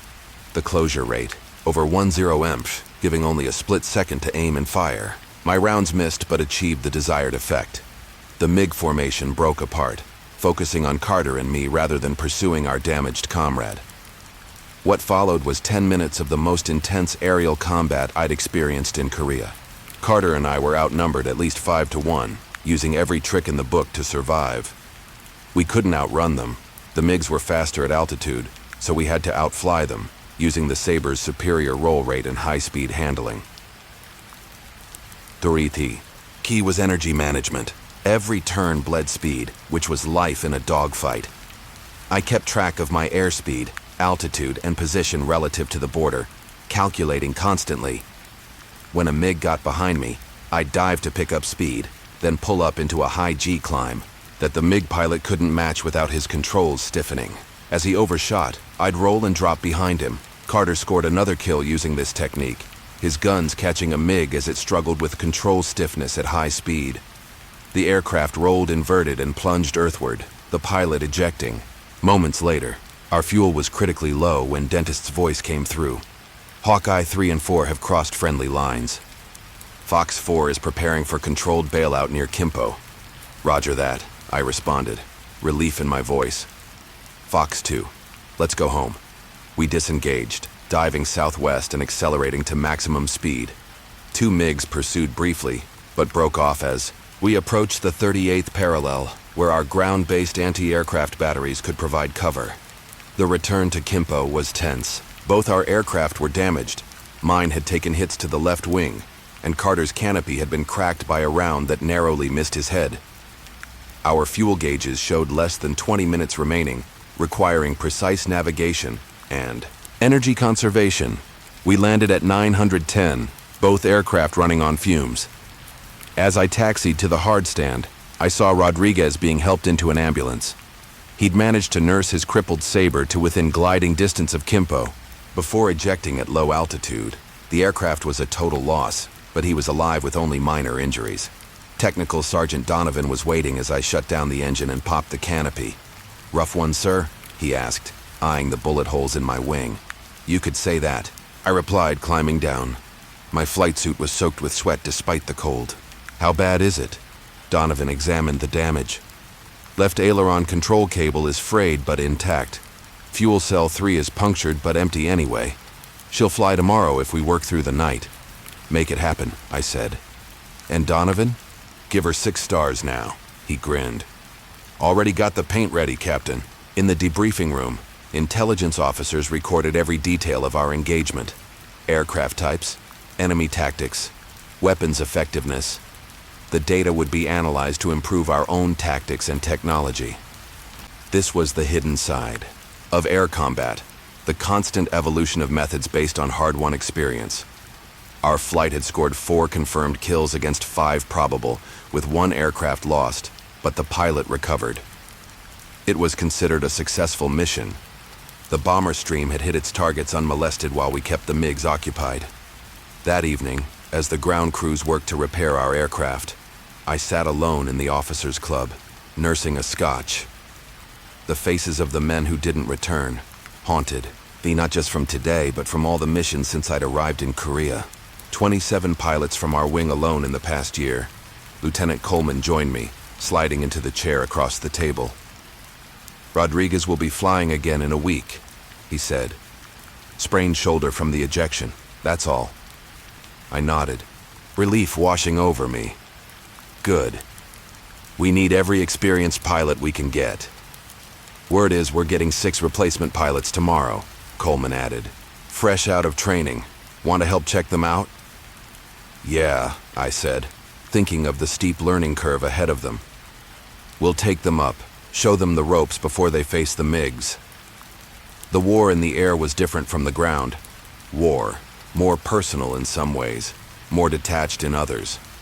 We fought one-on-one duels at hundreds of miles per hour, making split-second decisions that determined whether we or the enemy went home. There was a strange respect that developed, even for the opposition. We were all pilots first, enemies second. Tomorrow would bring another mission, another chance to test our skills against the best the enemy had to offer. The technical details, fuel consumption rates, ammunition expenditure, aircraft performance metrics, these were the foundation of survival. But underneath the technical aspects was something more basic, the age-old contest of hunter versus hunter, playing out 8 miles above the Earth at speeds that compressed life or death decisions into fractions of a second. I finished my drink and headed for my quarters, knowing I needed rest for tomorrow's flight. As I walked across the darkened airfield, the silhouettes of the Sabres stood against the night sky, their shapes both graceful and lethal. Like the knights of old with their trusted steeds and weapons, we had formed bonds with these machines that carried us into battle and, if we were skilled and lucky, brought us home again.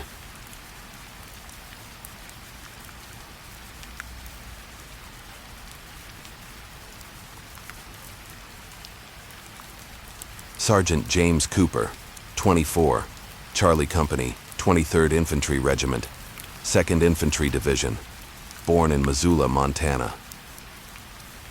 The shell landed 15 yards to my right, showering my foxhole with dirt and rock fragments. I didn't flinch. After 3 weeks on this godforsaken ridge, the constant artillery had become as familiar as breathing. Through my field glasses, I could make out the North Korean positions on the opposite slope. A honeycomb of bunkers and trenches carved into the nearly vertical terrain. Our own position wasn't much better. A precarious foothold on the southern face of Hill 931, exposed to enemy fire from 3 directions. "Cooper, battalion wants a situation report." Corporal Morris crawled up beside me, keeping his helmet below the lip of our fighting position. "Tell them nothing's changed," I replied, my voice flat with exhaustion. "North Koreans still hold the high ground. We're still getting pounded by their 76mm mountain guns. Still can't get armor support because of the terrain. Still can't evacuate our wounded." Morris nodded, not expecting anything different. We'd been repeating this same message for days. The situation on Heartbreak Ridge, the name our unit had given this hellish mountain, hadn't changed since we first assaulted it. What had changed was our company strength. 3 weeks ago, we'd moved out with 190 men. Now we were down to 53 effectives. With another 20 wounded, we couldn't evacuate. Battalion. Says to hold position. Regiment is planning another push tomorrow at 0500. I nodded without enthusiasm. Another push. Another failure. Another pile of casualties. But we would try again, because that's what infantry does. We take the ground no one else can take. 1 foot at a time. 1 life at a time. No matter how long it takes. The campaign for Heartbreak Ridge began on September 13th, 1951. By then, the war had settled into a grinding stalemate along the 38th parallel. The initial North Korean invasion, the Incheon landing, the Chinese intervention, all the dramatic swings of the war's first year had given way to a bitter struggle for individual hills and ridgelines. Our division, the 2nd Infantry Indian Head Division, had been ordered to seize a prominent terrain feature north of the Punch Bowl, a volcanic crater that had become a focal point for bloody fighting.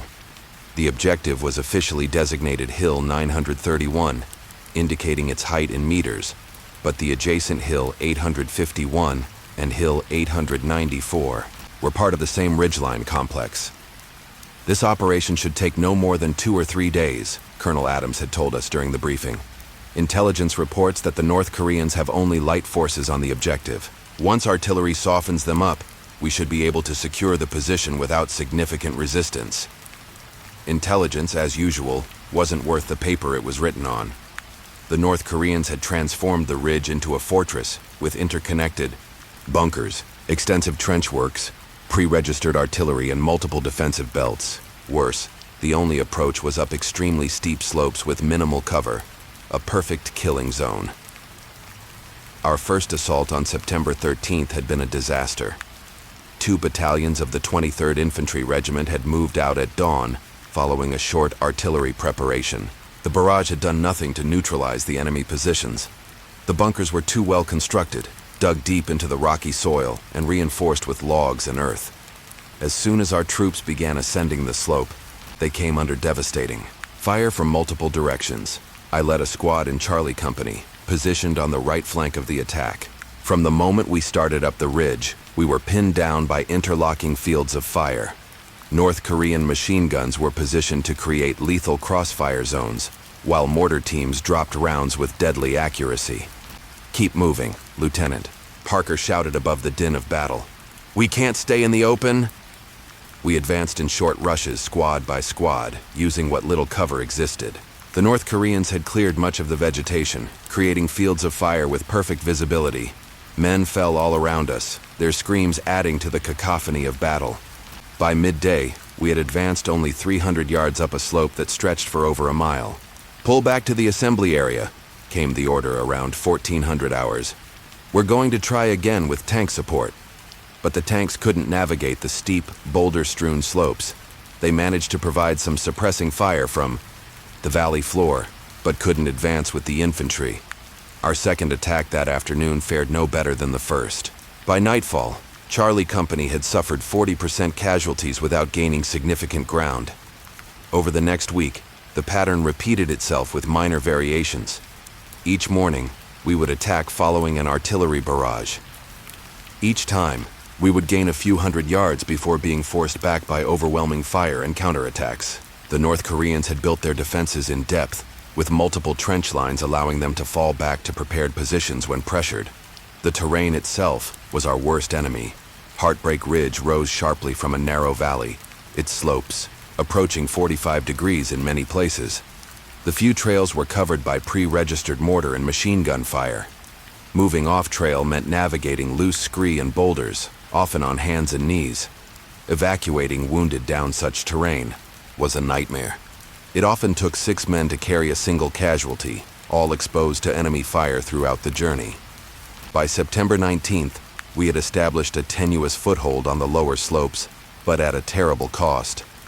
Charlie Company was down to 70 effective fighters, with our sister companies in similar condition.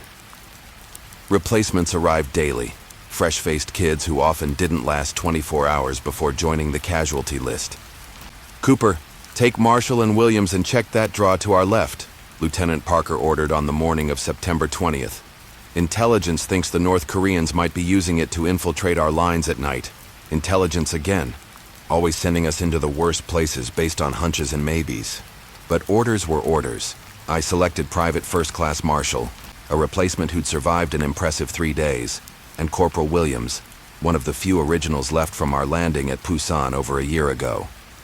We moved out at first light, working our way laterally across the slope toward a narrow gully about 400 yards from our main position. "Keep your intervals," I whispered as we navigated the rocky terrain. "If they have this area zeroed, I don't want one shell getting all of us." The morning was clear and cool, typical for early autumn in Korea. In different circumstances, the mountain views might have been spectacular. Rugged peaks stretching to the horizon, valleys filled with morning mist. But we weren't there for sightseeing. We reached the draw without incident and began carefully checking for signs of enemy activity. The gully was deeper than it had appeared from our lines, with near vertical walls in some sections.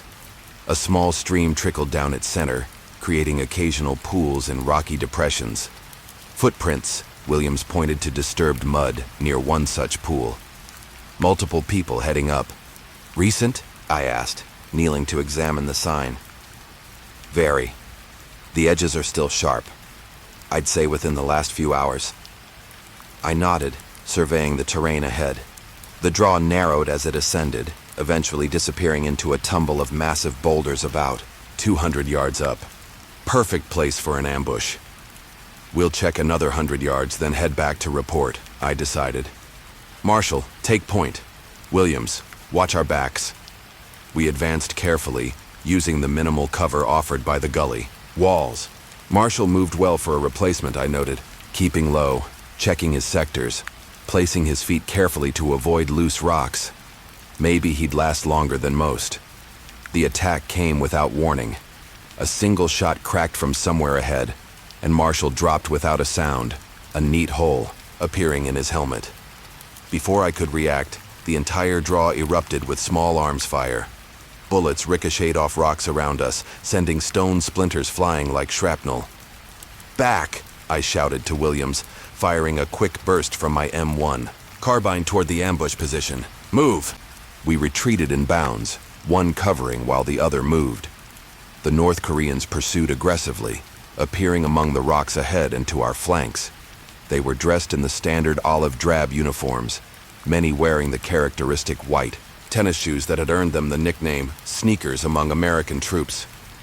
A grenade landed near Williams as he provided covering fire for my movement. The explosion caught him full force, lifting him momentarily before dropping his shattered body to the ground. There was no point checking him. The damage was catastrophic. Now alone, I picked up my pace, firing blindly behind me to discourage pursuit. My lungs burned from exertion as I scrambled down the rocky draw. A bullet tugged at my sleeve, another kicked up dirt between my feet. The North Koreans were good shots, but the challenging terrain and my erratic movement prevented them from landing a killing hit. I reached the mouth of the draw and sprinted toward our lines, zigzagging as I ran. Machine gun fire erupted from our positions, targeting the North Koreans who had emerged from cover to pursue me. Several fell, while others ducked back into the draw. "They're using the gully," I gasped as I tumbled into our command position. Platoon-sized element at least. They got Marshall and Williams. Lieutenant Parker nodded grimly.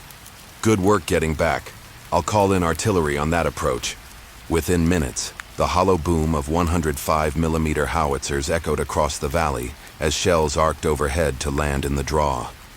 The barrage continued for 10 minutes, the explosions walking up the gully toward the North Korean positions higher on the ridge. How many it killed was impossible to know, but the infiltration route had been identified and denied, at least temporarily. That night, I wrote letters for Marshall and Williams.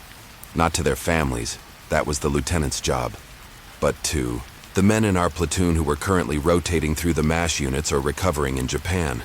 They'd want to know what happened to their friends, how they died, who survived.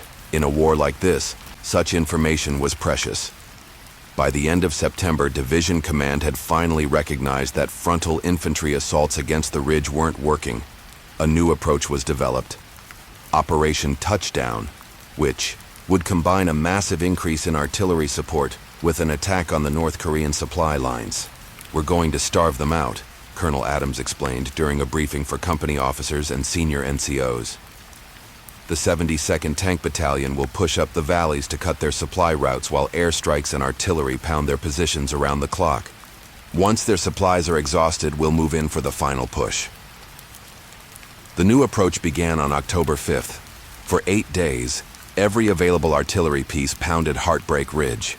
The 2nd Division's organic artillery was supplemented by corpse assets, including 8-inch howitzers and 155mm long toms. The ground shook constantly beneath us as shells impacted the North Korean positions. At night, the ridge was illuminated by phosphorus rounds and flares, preventing any resupply or reinforcement.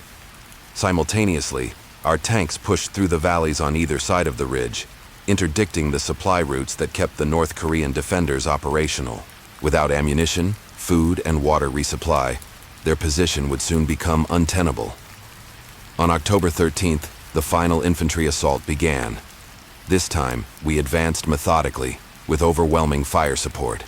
Each bunker and trench line was engaged individually, with directed artillery fire followed by infantry assault teams using grenades, satchel charges, and flamethrowers to clear the positions.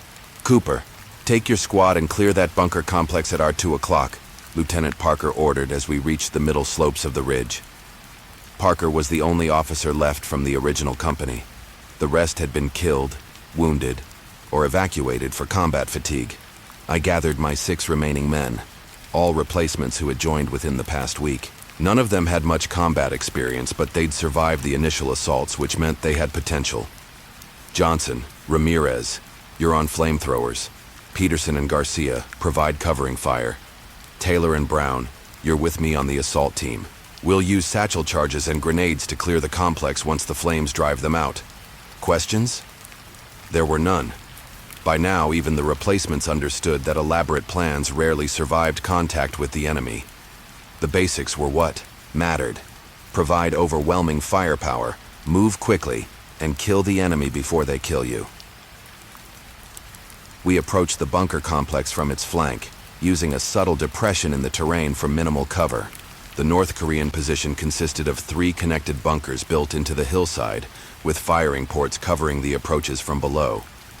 After days of bombardment, the log and earth roofs had partially collapsed, but the positions were still occupied.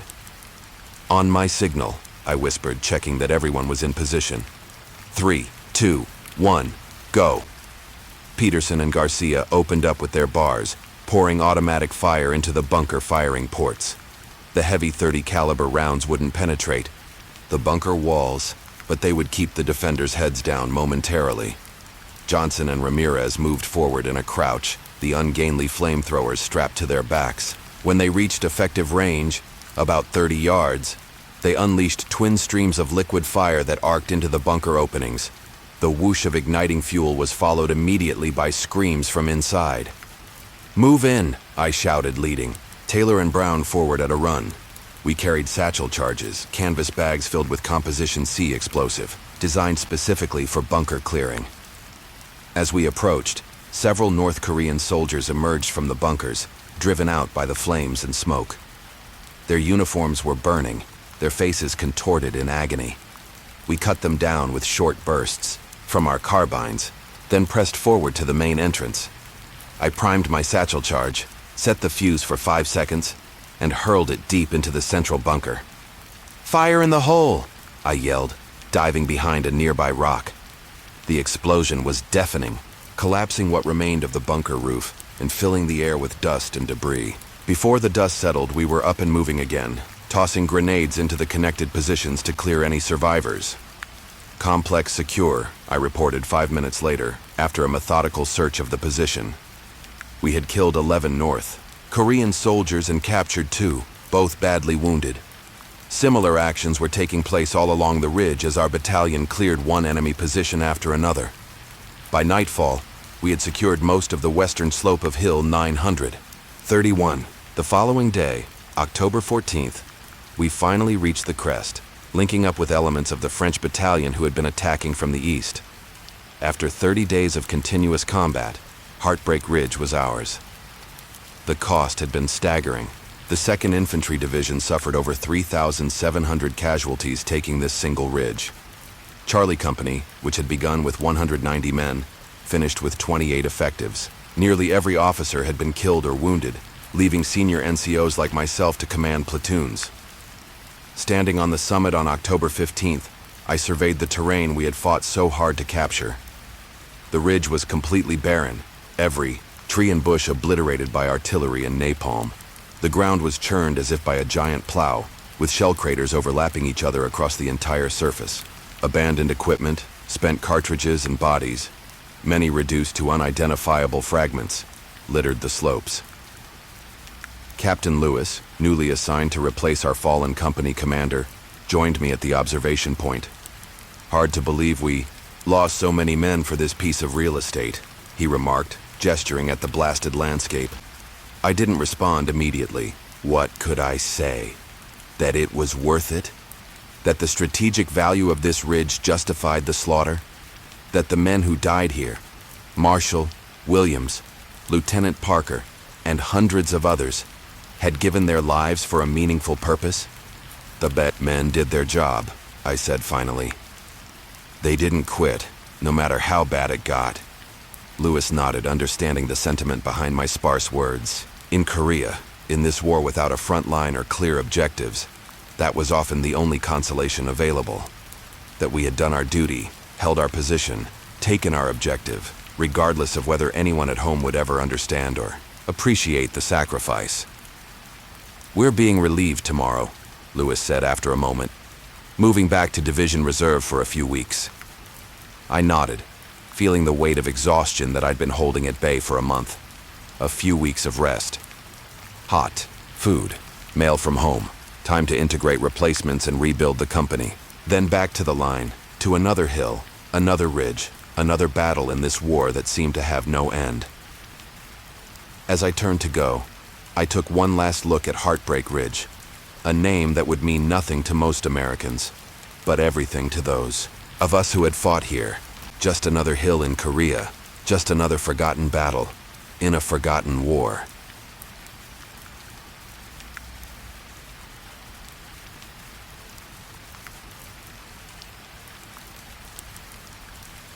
Corporal James Maddox, 23, 38th Infantry Regiment, 2nd Infantry Division, born in Pikeville, Kentucky. The bunker was 6 feet long, 4 feet wide, and barely tall enough to sit upright in. This had been my world for 72 hours straight. Outside, artillery pounded the ridge in irregular intervals, sending vibrations through the packed earth above me. My spotter, Diaz, was pressed against the far wall, watching the narrow firing slit with bloodshot eyes. The air was thick with cigarette smoke, sweat, and the metallic tang of spent brass casings. My M1C sniper rifle lay across my lap, its worn stock smooth against my calloused hands. Through the narrow opening, I could see fog rolling across, the valley below obscuring the North Korean positions. But they were there, waiting.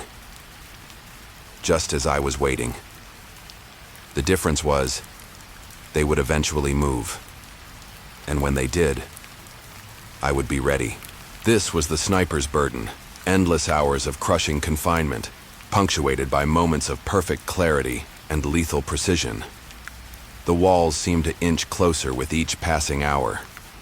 Sometimes I wondered if I'd eventually be crushed, or if my mind would break first. I'd been a hunter since I was 8 years old, tracking deer through the Kentucky hills with my father's old Springfield. When the draft notice came in late 1950, the recruiting sergeant had taken one look at my marksmanship scores and routed me to sniper training.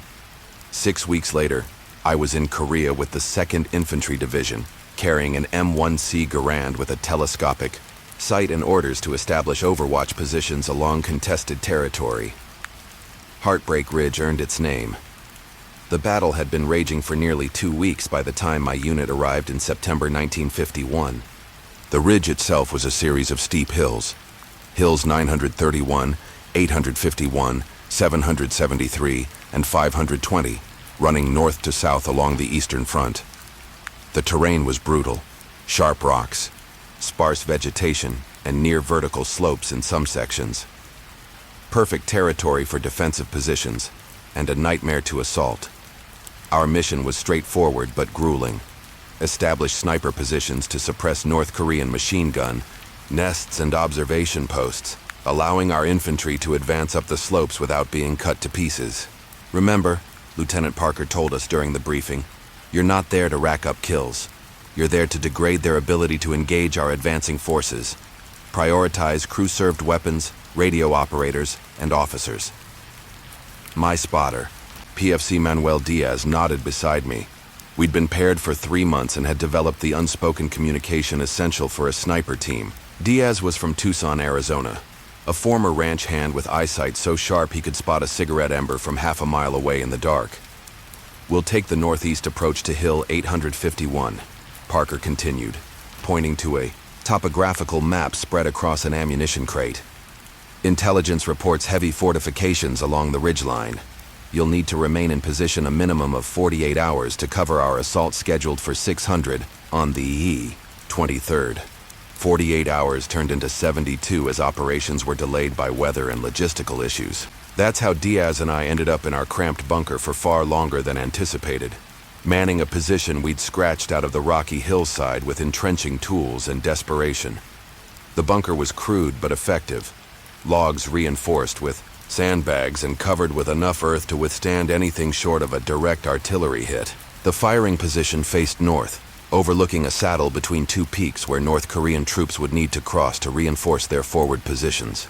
Movement, 2 o'clock, approximately 600 yards, Diaz murmured, his eye pressed to the spotting scope. Squad-sized element moving between positions. I shifted slowly, bringing my rifle to bear on the indicated area. Through the scope, I could make out figures in khaki uniforms moving in a staggered line along a trail. The morning fog was burning off, giving me a clearer view with each passing minute. Wind, 3 miles per hour, right to left, Diaz continued, his voice a practiced monotone. Slight downhill angle, temperature approximately 50 degrees.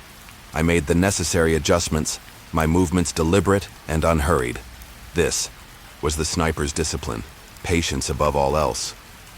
I identified the leader of the group by his gestures and position at the front of the formation. Target identified. Officer, leading element, I whispered. Send it when ready. I exhaled halfway, held and squeezed the trigger with smooth pressure. The rifle bucked against my shoulder. Through the scope, I watched the North Korean officer crumple mid-stride. Hit. Center mass, Diaz confirmed. Target down. Others taking cover behind the outcropping at bearing 59. I worked the bolt, ejecting the spent casing and chambering a fresh round in one practiced motion.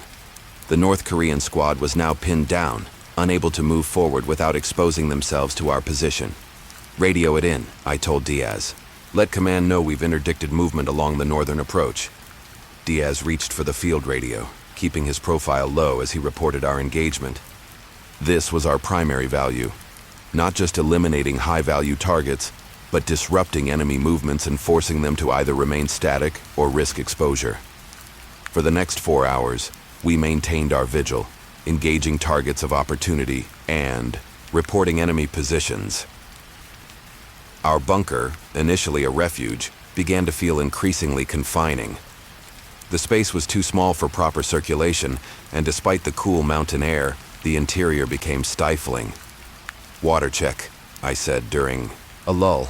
We each had 4 canteens when we'd established the position. Now we were down to 2 each, and at least another day to go. Half rations from now on, Diaz noted, taking a carefully measured sip. Should be enough if resupply comes through tomorrow night as scheduled. I nodded, leaning back against the earthen wall to stretch my cramping legs. The constant tension of remaining alert while minimizing movement was exhausting in ways that were hard to explain to anyone who hadn't experienced it. Every muscle ached from holding positions, for hours at a time. My eyes burned from the strain of continuous observation through the scope. At 1400 hours, the North Koreans began probing our lines with mortar fire. The first rounds landed well behind our position, but they were walking the barrage forward, systematically, "They're trying to find us," Diaz observed unnecessarily, his voice tight. A round impacted 50 yards to our right, showering the bunker entrance with dirt and rock fragments. The next would be closer. "Keep your head down," I warned, though there was nowhere to go in the confined space. Our only protection was the overlapping layers of logs and sandbags above us. The next round hit just 20 yards away, the concussion reverberating through the bunker. Dirt sifted down from the ceiling, dusting our equipment and filling the air with fine particles that caught in the throat. For 15 minutes we endured the barrage, each impact seeming to compress the bunker. Around us, the walls appeared to bow inward with each explosion. Rational thought told me this was impossible. The structure was solid, but in the moment, the sensation of the space shrinking around us was overwhelming. When the shelling finally stopped, we took stock of our situation. The bunker had held, but the entrance was partially collapsed. Diaz worked to clear it while I maintained watch through the firing slit. "We're going to need to shore up the eastern wall," he reported after assessing the damage. "Lost some support from the concussion." We worked in shifts, one man observing, one repairing, using the limited materials we had. The effort was claustrophobic, requiring contorted positions in the already cramped space. By nightfall, we'd reinforced the compromised section, but the interior space was reduced by nearly a foot. "At least we're cozy," Diaz joked grimly, his shoulder pressed against mine as we both faced the firing position. Night brought its own challenges. We used a blackout curtain over the firing slit to prevent any light from giving away our position. The darkness inside the bunker was absolute, a disorienting void that seemed to press against the eyeballs. We took turns sleeping, though sleep was a generous term for the fitful dozing we managed in 2-hour shifts. During my watch, I heard Diaz muttering in his sleep, fragments of prayers in Spanish mixed with names I didn't recognize. We all carried our own ghosts into battle. The confines of the bunker seemed to amplify their presence. At 200 hours, movement triggered the trip flare we'd set on the approach to our position. The sudden illumination revealed 3 North Korean soldiers advancing cautiously up the slope, weapons ready. "Diaz," I whispered, instantly alert. 3 tangos, approaching from the north. He was awake immediately, years of training overcoming, the inertia of exhaustion. "I see them. Patrol or sappers?" "Sappers, I think. They carried satchel charges in addition to their rifles. Demolition teams sent to take out fortified positions like ours." I sighted on the lead soldier, adjusting for the darkness and the slight uphill angle. The M1C was a superlative weapon, but nighttime engagements were always challenging, even with illumination. "Send it," Diaz whispered. The rifle's report was deafening in the confined space. Through the scope, I saw the lead soldier fall. His companions immediately scattered, taking cover behind rocks and firing blindly in our general direction. Bullets impacted around the bunker entrance, some ricocheting off the rocks with high-pitched whines. I worked the bolt and acquired the second target, who had unwisely exposed himself while changing position. Another shot, another hit. The third soldier was now pinned down, unable to advance or retreat without exposing himself. "He's calling for support," Diaz observed, noting the soldier's radio. "We need to finish this quick." I scanned the rocks where the last soldier had taken cover. For several minutes there was no movement.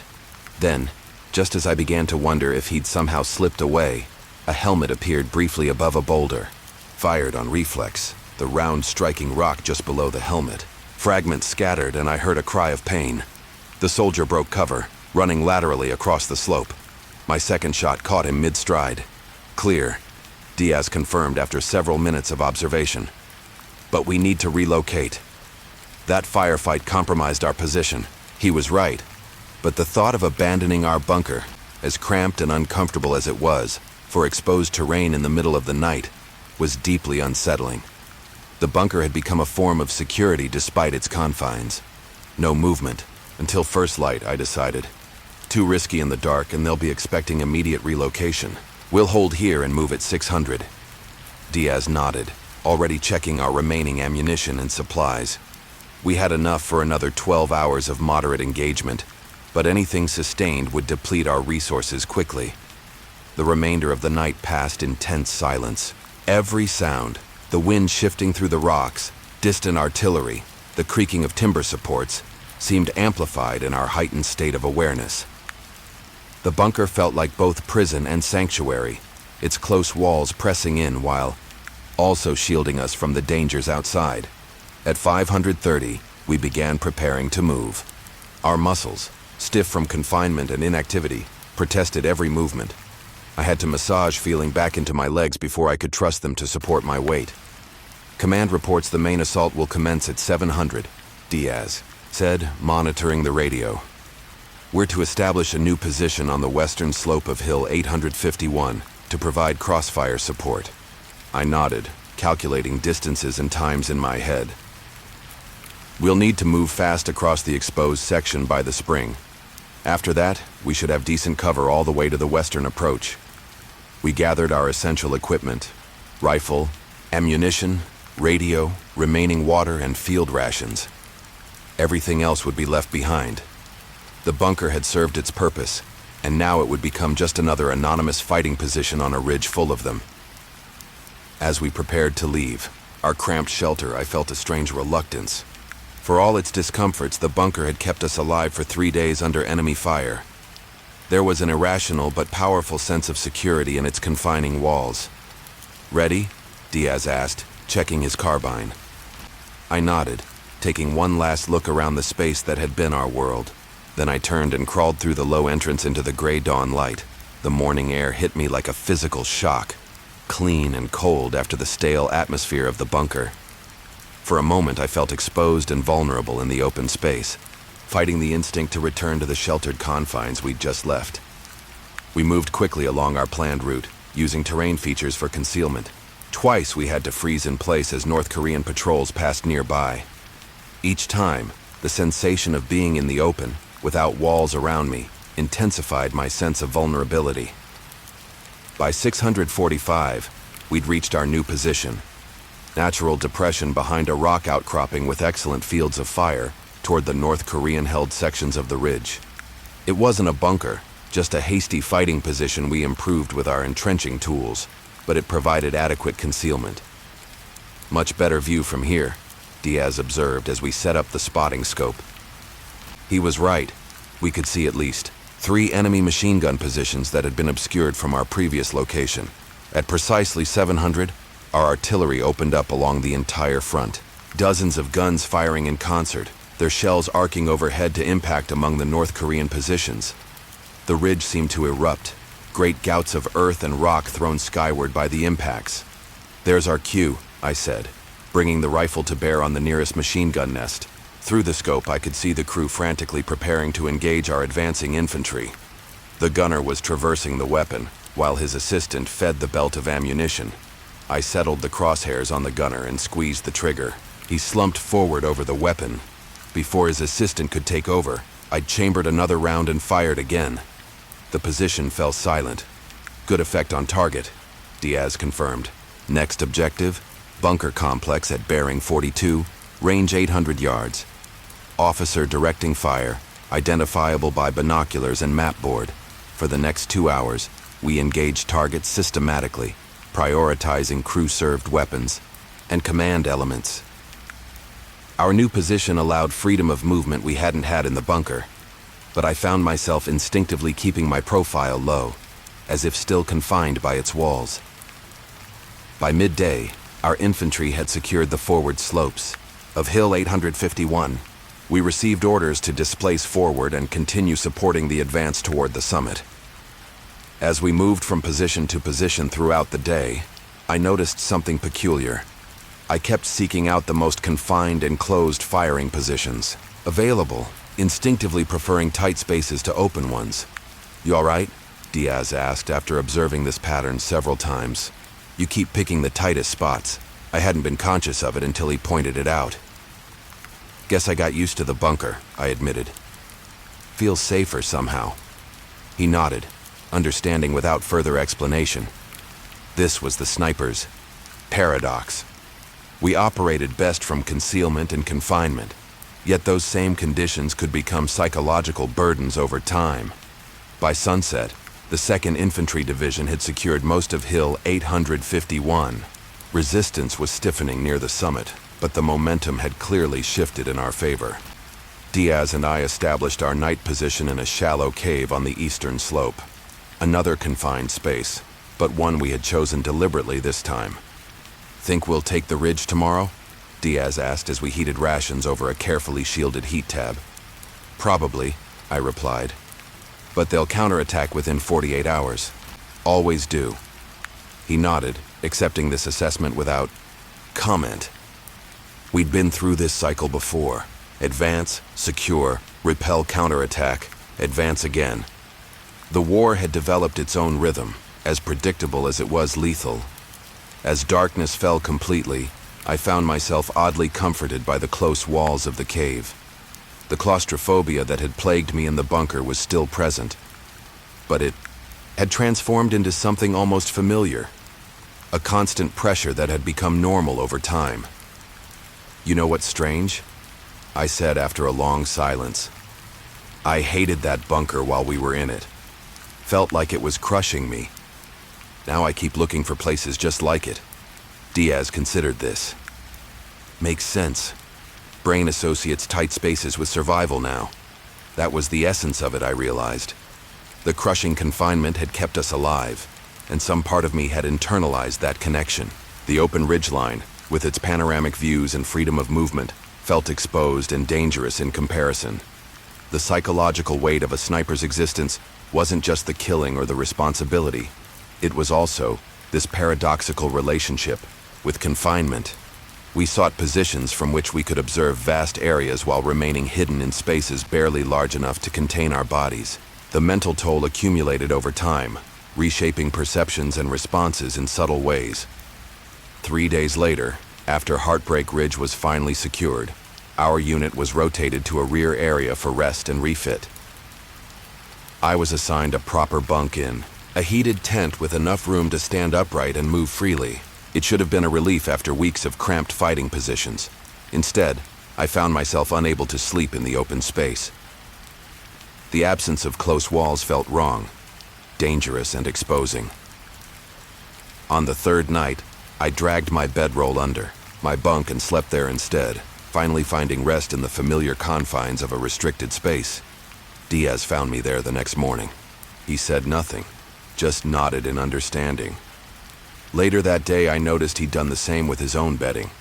This was the unseen mark that Heartbreak Ridge left on us, not just in the physical toll or the memories of combat, but in the way it rewired our relationship with space itself. The claustrophobia that had been an enemy became, paradoxically, a form of comfort. The walls that threatened to crush us became the barriers that kept death at bay. Even now, years later, I find myself gravitating toward small rooms and enclosed spaces. The open sky still makes me uneasy in a way I can't fully articulate. It's as if some part of me remains in that bunker on Heartbreak Ridge, watching through a narrow slit for movement on the opposite slope, finding security in confinement.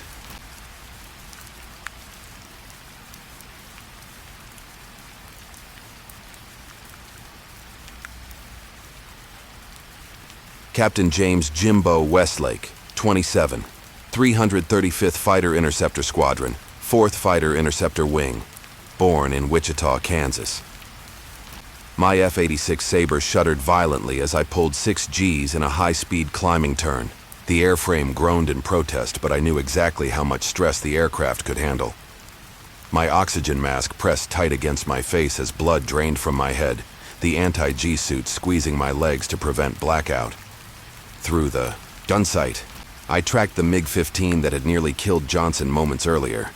The Soviet-built fighter was good, damn good, but the pilot had made a critical error by bleeding too much energy in his last turn. Now he was mine. I squeezed the trigger on my control stick, sending 6.50 caliber M3 Browning machine guns to life. The slow-motion ballet of tracer rounds arced through the sky, connecting with the MiG's fuselage just behind the cockpit. A flash of light, then black smoke. The enemy aircraft rolled inverted and spiraled toward the Earth 30,000 feet below. No parachute appeared. That made 4 MiGs in a single mission. If I could get one more, I'd be an ace in a day. something only a handful of pilots had ever accomplished. But fuel was critical now, and 7 more bandits were inbound from Antung. I had to make a decision fast. The morning of April 12, 1951, started like many others at K-14 airfield near Seoul. The spring thaw had turned the dirt areas of the base into a muddy mess, but the steel planking of the runway remained solid and reliable. I'd been in country for 3 months with the 335th Fighter Interceptor Squadron, part of the legendary 4th Fighter Interceptor Wing. The unit had earned its reputation in the skies over Europe during World War II as the 4th but 1st, claiming more enemy aircraft than any other group in the 8th Air Force. At the 0600 briefing, Major Davis outlined our mission for the day: escort duty for a flight of B-29 Super Fortresses targeting bridges near the Yalu River. The area was known as MiG Alley due to the heavy presence of enemy MiG-15s flying out of bases in Manchuria, just across the border in communist China. The North Koreans didn't have the capability to field such advanced aircraft. These were Soviet-built jets flown by experienced Russian pilots, though Moscow officially denied any involvement in the conflict. Intelligence reports at least 2 regiments of MiG-15s operating in the target area, Davis explained, pointing to the map. That's approximately 60 aircraft. We'll be flying top cover with 16 Sabres, while the 51st will provide close escort with another 12 F-86s. Lieutenant Wilson raised his hand. Any changes to the ROE, sir? Rules of engagement had been a constant source of frustration for pilots. We weren't permitted to pursue enemy aircraft across the Yalu into Chinese airspace, creating a sanctuary that MiG pilots regularly exploited. Negative. Same restrictions apply. Do not, I repeat, do not cross the Yalu under any circumstances, Davis replied firmly. Washington is concerned about widening the conflict. Strategic frustration, tactical determination, that was the reality of this war. After the briefing, I headed to the flight line where my crew chief, Technical Sergeant Martinez, was performing final checks on my F-86E Sabre. "She's purring like a kitten, Captain," Martinez said, patting the aircraft's fuselage affectionately. Fresh oil in the J-47, all control surfaces responding normally, and I personally loaded the ammunition drums. 1,800 rounds ready to go. Thanks, Martinez. Any quirks I should know about? Every aircraft had its own personality, small idiosyncrasies that could mean the difference between victory and death in a dogfight. Trim tabs are still a little sensitive on roll. Maybe 5% more pressure than you're used to, he replied. And watch the fuel gauge on the right tank. It reads about 50 pounds heavy. This kind of detailed knowledge was invaluable. The F-86 was America's first swept-wing fighter, capable of speeds approaching Mach 0.95. At 650 miles per hour, the smallest miscalculation could be fatal. At 0730, our flight of 4 Sabres taxied to the runway. I was leading Baker Flight, with Lieutenant Wilson as my wingman, and Lieutenants Johnson and Rodriguez as our element. We performed final checks, then took off in pairs, climbing toward our rendezvous point with the bombers. The B-29s were impressive machines, 4-engine strategic bombers that had devastated Japan during World War II. But against the new jet fighters of the Korean War, they were vulnerable dinosaurs, requiring fighter escort to survive. Our job was to keep the MiGs off their backs while they delivered their payloads. We climbed to 35,000 feet, cruising in loose formation. The air was crystal clear, the kind of visibility pilots dream about. Below us, the Korean peninsula stretched out like a detailed relief map. The devastation of nearly a year of war was visible even from this altitude: cratered roads, burned villages, and forests reduced to blackened stumps by napalm strikes. Baker Lead, this is Dentist. We have bandits. Vector 045, Angels 38, closing fast. The controller's voice crackled over the radio from the radar station monitoring our sector. Roger. Dentist. Baker Flight engaging. I pushed the throttle forward, feeling the surge of power as the General Electric J-47 engine responded. Baker Flight, tally-ho. MiGs at 1 o'clock high. Drop tanks now. We jettisoned our external fuel tanks simultaneously, shedding. Wait for the coming battle. The sleek teardrop-shaped tanks tumbled toward Earth as we banked toward the incoming threat. I counted 8 MiG-15s in 2 flights of 4, their distinctive swept wings catching the morning sun. The Soviet fighter had several advantages over our F-86E. It could climb faster, had a higher ceiling, and was equipped with one 37mm and two 23mm cannons that could destroy a Sabre with a single well-placed shot. Our advantages were superior diving speed, better control at high speeds, and more experienced pilots. Most of us were World War II veterans. Baker flight, combat spread. Wilson, stay on my wing. Johnson, take Rodriguez high and set up for a sandwich. The tactic would put the MiGs between our two elements, forcing them to divide their attention. The MiGs separated, 4 continuing toward the bomber formation, while 4 turned to engage us. This was typical Russian doctrine. Part of the force would go for the bombers while the rest tried to tie up the escorts. Baker 3, 4 bandits continuing to bombers. I radioed to Johnson. Roger that, Baker lead. We're on them. I focused on the approaching MiGs. At these speeds, the entire engagement would be over in minutes. Success or failure would depend on split-second decisions and the ability to predict an opponent's next move. As we closed to within 1,000 yards, I selected one MiG as my target and rolled into a high G turn, pulling the Sabre into the enemy fighter's flight path. The cockpit pressure fluctuated slightly as the environmental system compensated for my aggressive maneuvering. The MiG pilot was good, immediately rolling into a climbing turn to maintain energy. I stayed with him, keeping my airspeed above 400 knots. At 450 knots, the F-86's controls were perfectly balanced, offering maximum responsiveness. The MiG had better performance above 25,000 feet, but I knew his aircraft would become sluggish over 35,000 feet. I pushed my Sabre to follow him upward, watching my engine temperature gauge carefully. The J-47 was already running hot. The MiG leveled at 40,000 feet and tried to reverse, but I'd anticipated the move. I throttled back slightly, letting him begin his turn before snap-rolling in the opposite direction. The maneuver worked perfectly. As the MiG crossed my path, I had a perfect deflection shot. I squeezed the trigger, feeling the vibration, as all 6.50 caliber machine guns fired simultaneously. The tracers connected with the MiG's right wing root. Pieces of metal tore away, and the aircraft began trailing fuel. The pilot ejected immediately, his seat propelling him clear of the stricken fighter before his parachute deployed. 1 down. Nice shooting, lead, Wilson called over the radio. Break right, Wilson. MiG on your 6, I warned, spotting another enemy fighter lining up on my wingman. Wilson executed a textbook break, his Sabre rolling 90 degrees and pulling hard. To change direction, the MiG overshot, and I slid in behind him. This pilot was less experienced, making the rookie mistake of trying to turn with an F-86 at medium altitude, precisely where our aircraft held the advantage. I closed to 600 yards and fired a short burst, but the MiG jinked at the last second. My rounds passed harmlessly behind him. The Russian pulled vertical, trading speed for altitude. I followed, but more cautiously, maintaining enough energy to disengage if necessary. At 42,000 feet, the MiG leveled off and tried to run for the Yalu. I checked my fuel gauge, still enough for pursuit. I pushed the throttle to military power, 100% just short of afterburner, and closed the distance. The MiG pilot spotted me and began a series of evasive maneuvers, but his aircraft's controls were mushy at this altitude and speed. I stayed with him easily. At 500 yards, I fired again, a longer burst this time.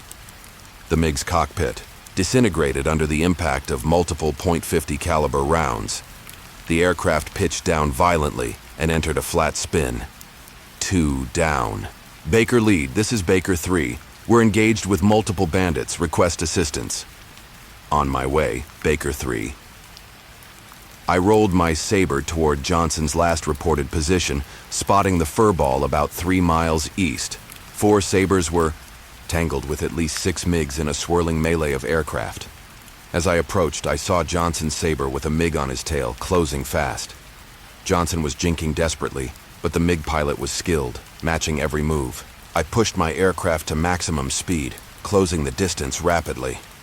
The MiG fired, his 37mm cannon sending a visible stream of tracers toward Johnson's aircraft. Most missed, but one round struck Johnson's right wing, tearing a hole the size of a basketball. Despite the damage, he kept flying, demonstrating the legendary structural integrity of the F-86. I closed to 800 yards and fired a warning burst to distract the MiG. It worked. The pilot broke off his attack on Johnson and turned to face the new threat. This was exactly what I wanted. I reversed my turn, bleeding speed to tighten my radius. The MiG pilot made a critical error, trying to climb while turning. His energy bled off rapidly and his aircraft began to wallow. I had him. One more squeeze of the trigger, and my guns tore into the MiG's fuselage. The enemy aircraft erupted in flames before breaking apart. 3 down. "Thanks for the save, lead," Johnson radioed, his voice tense. "Get that bird home, Johnson. You're leaking fuel." "Roger that. Wilson, can you escort?" "Affirmative," Wilson responded. "Breaking off now." That left Rodriguez and me against the remaining MiGs. I spotted Rodriguez in a 1-versus-1 engagement with a MiG about 2 miles north. 3 more enemy fighters were circling above, waiting to pounce. "Baker 4, be advised you have 3 bandits at your 2 o'clock high," I warned. "Copy that, lead. This guy's good. Some kind of ace. Can't shake him." I pushed toward their position, but another MiG cut across my path. This pilot was aggressive, firing a burst from extreme range that had no chance of hitting me. I recognized the tactic. He was trying to distract me from helping Rodriguez. I feinted toward him, then broke, hard in the opposite direction. The maneuver caught him by surprise, and he overcommitted to his turn. I reversed again, finding myself perfectly positioned on his 6 o'clock. At 400 yards, I fired a 3-second burst. The MiG's tail section disintegrated, and the aircraft tumbled out of control. 4 down. With fuel now becoming critical, I pushed toward Rodriguez's position. He was still engaged with the same MiG, both aircraft locked in a vertical rolling scissors, an intricate series of maneuvers where each pilot tried to force the other to overshoot. It was like an aerial chess match, with death awaiting any mistake. The MiG pilot was exceptional, maintaining perfect position despite Rodriguez's best efforts. This had to be one of the Soviet instructors we'd heard about, experienced aces from World War II sent to train North Korean and Chinese pilots. I approached from the MiG's blind spot, holding fire until I had a clean shot. At 300 yards, I squeezed the trigger. My rounds tore into the MiG's left wing. The aircraft shuddered but kept flying, testament to its rugged construction. The pilot immediately broke off his attack on Rodriguez and dove for the deck, trailing smoke. "He's running for the Yalu," Rodriguez called. "Permission to pursue?" "Negative, Baker 4. Rules of engagement. Let him go." The MiG disappeared into the haze near the Yalu River, likely heading for the sanctuary of Chinese airspace. I checked my fuel gauge, dangerously low now. We'd pushed the limits of our combat radius. Baker flight, form up, RTB. Return to base. Rodriguez pulled alongside my wing, giving me a thumbs up through his canopy. We'd survived another day in MiG Alley. The flight back to K-14 was tense, both of us watching our fuel gauges steadily drop toward the red line. We reduced power to idle, gaining maximum efficiency from our remaining fuel. Every minute counted. We touched down at K-14 with less than 10 minutes of fuel remaining. As I taxied to the hard stand, I could see Martinez waiting anxiously. The ground crew immediately began swarming over our aircraft, checking for damage and preparing them for the next mission. In the debriefing room, we reported our engagements: 4 confirmed kills and 1 damaged, an exceptional result for a single mission. If the damaged MiG hadn't made it back to base, I would have made ace in a day. As it stood, this mission had brought my total to 7 confirmed kills, officially making me an ace. Major Davis was pleased but cautious. "Outstanding work, gentlemen, but those weren't North Korean pilots you tangled with. The Pentagon knows it, Moscow knows it, but nobody's talking about it officially. Keep that in mind." The squadron intelligence officer added, "We're estimating approximately 200 Soviet pilots operating in MiG Alley. Many of them are experienced aces from the Great Patriotic War. They're rotating through 3-month combat tours to gain experience against our jets. This was the strange reality of our war, fighting Russian pilots while maintaining the fiction that we weren't at war with the Soviet Union.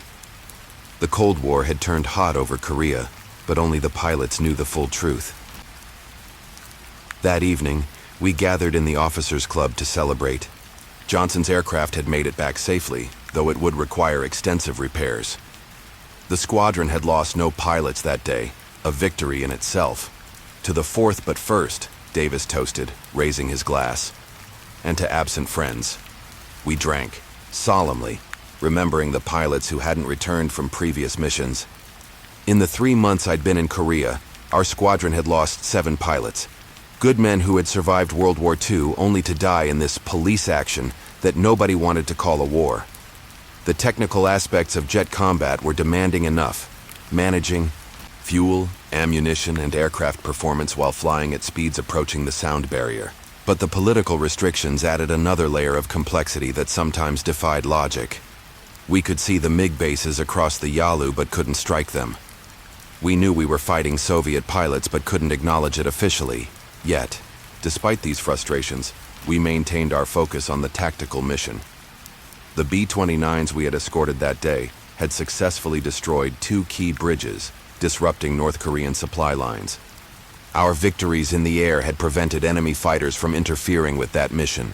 Tomorrow would bring another briefing, another mission, another chance to test our skills against worthy opponents. The war might be forgotten by history, overshadowed by the greater conflicts that bracketed it.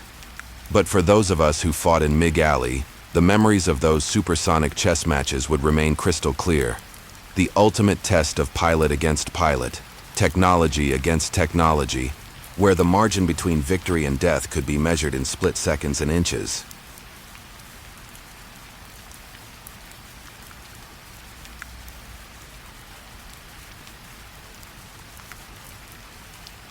Corporal William Bill Denvers, 23, 5th Regiment Combat Team Sniper Section, born in Billings, Montana. The crosshairs settled on the Chinese officer's chest. He was gesturing to a map, completely unaware that I was watching. Him from 783 yards away. I controlled my breathing. 3 seconds in, 3 seconds out, just as I'd been trained. The wind was coming from the right at approximately 8 miles per hour. I dialed 5 clicks right on my scope to compensate.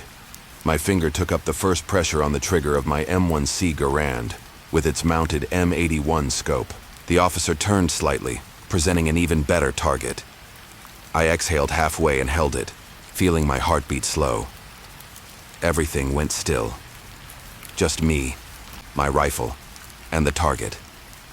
The crack of the Springfield echoed across the valley. Through my scope, I watched the officer drop instantly, a clean shot through the upper chest. His subordinates scattered for cover, frantically looking in all directions but mine. I remained perfectly still. Movement gets you killed in this business. My spotter, Private Jenkins, whispered the confirmation. Target down. We had 90 seconds to relocate before counter-sniper fire found our position.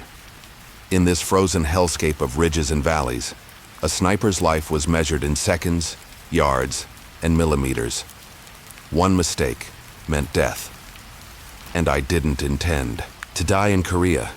I'd been a hunter since I could walk. My father put a .22 in my hands when I was 6 years old, teaching me to stalk deer through the Montana backcountry. Patience and precision, he'd say. Those are the only things that matter. By the time I was 12, I could put 5 shots through the same hole at 100 yards. When the war in Korea broke out and I enlisted, the Army recognized my marksmanship abilities almost immediately. After basic training, I was pulled aside by a sergeant who'd noticed my range scores. Ever consider being a sniper, son? He asked. I hadn't. Like most Americans, I'd hardly heard of Korea before North Korea invaded the South in June 1950. Now I was going there to kill men I'd never met for reasons that seemed increasingly complex as the war progressed. But I understood rifles and I understood hunting. Sniping was just hunting with a different kind of prey. The training was intensive, focusing on fieldcraft as much as marksmanship. We learned to construct hides, estimate ranges, adjust for wind and environmental conditions, and most importantly, how to disappear into the landscape.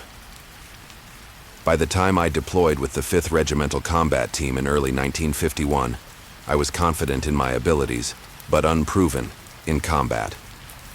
My first kill came during the battle for Hill 851 in the Central Korean mountains. I was positioned on a rocky outcrop overlooking a valley where Chinese troops were moving to reinforce their front line.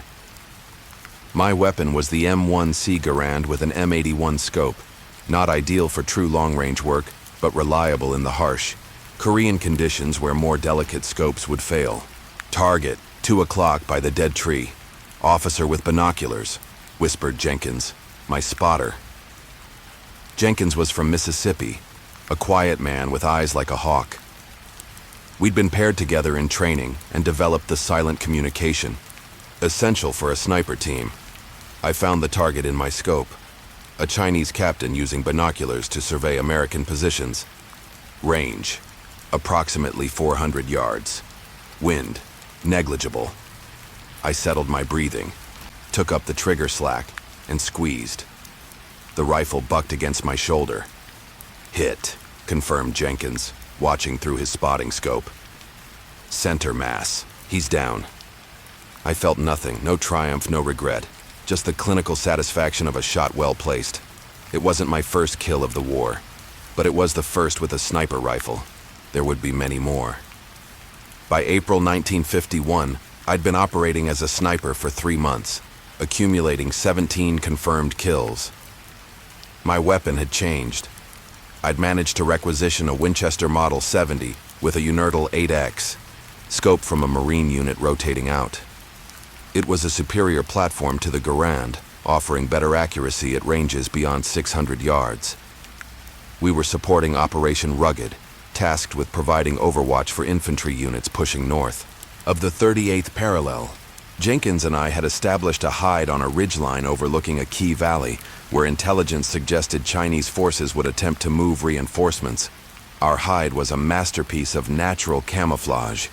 We'd spent 6 hours constructing it, using local vegetation and earth to break up our outline. The entrance was from the rear, ensuring no movement would be visible to enemy observers. Inside, we'd created a small platform that gave me a stable firing position while remaining completely concealed.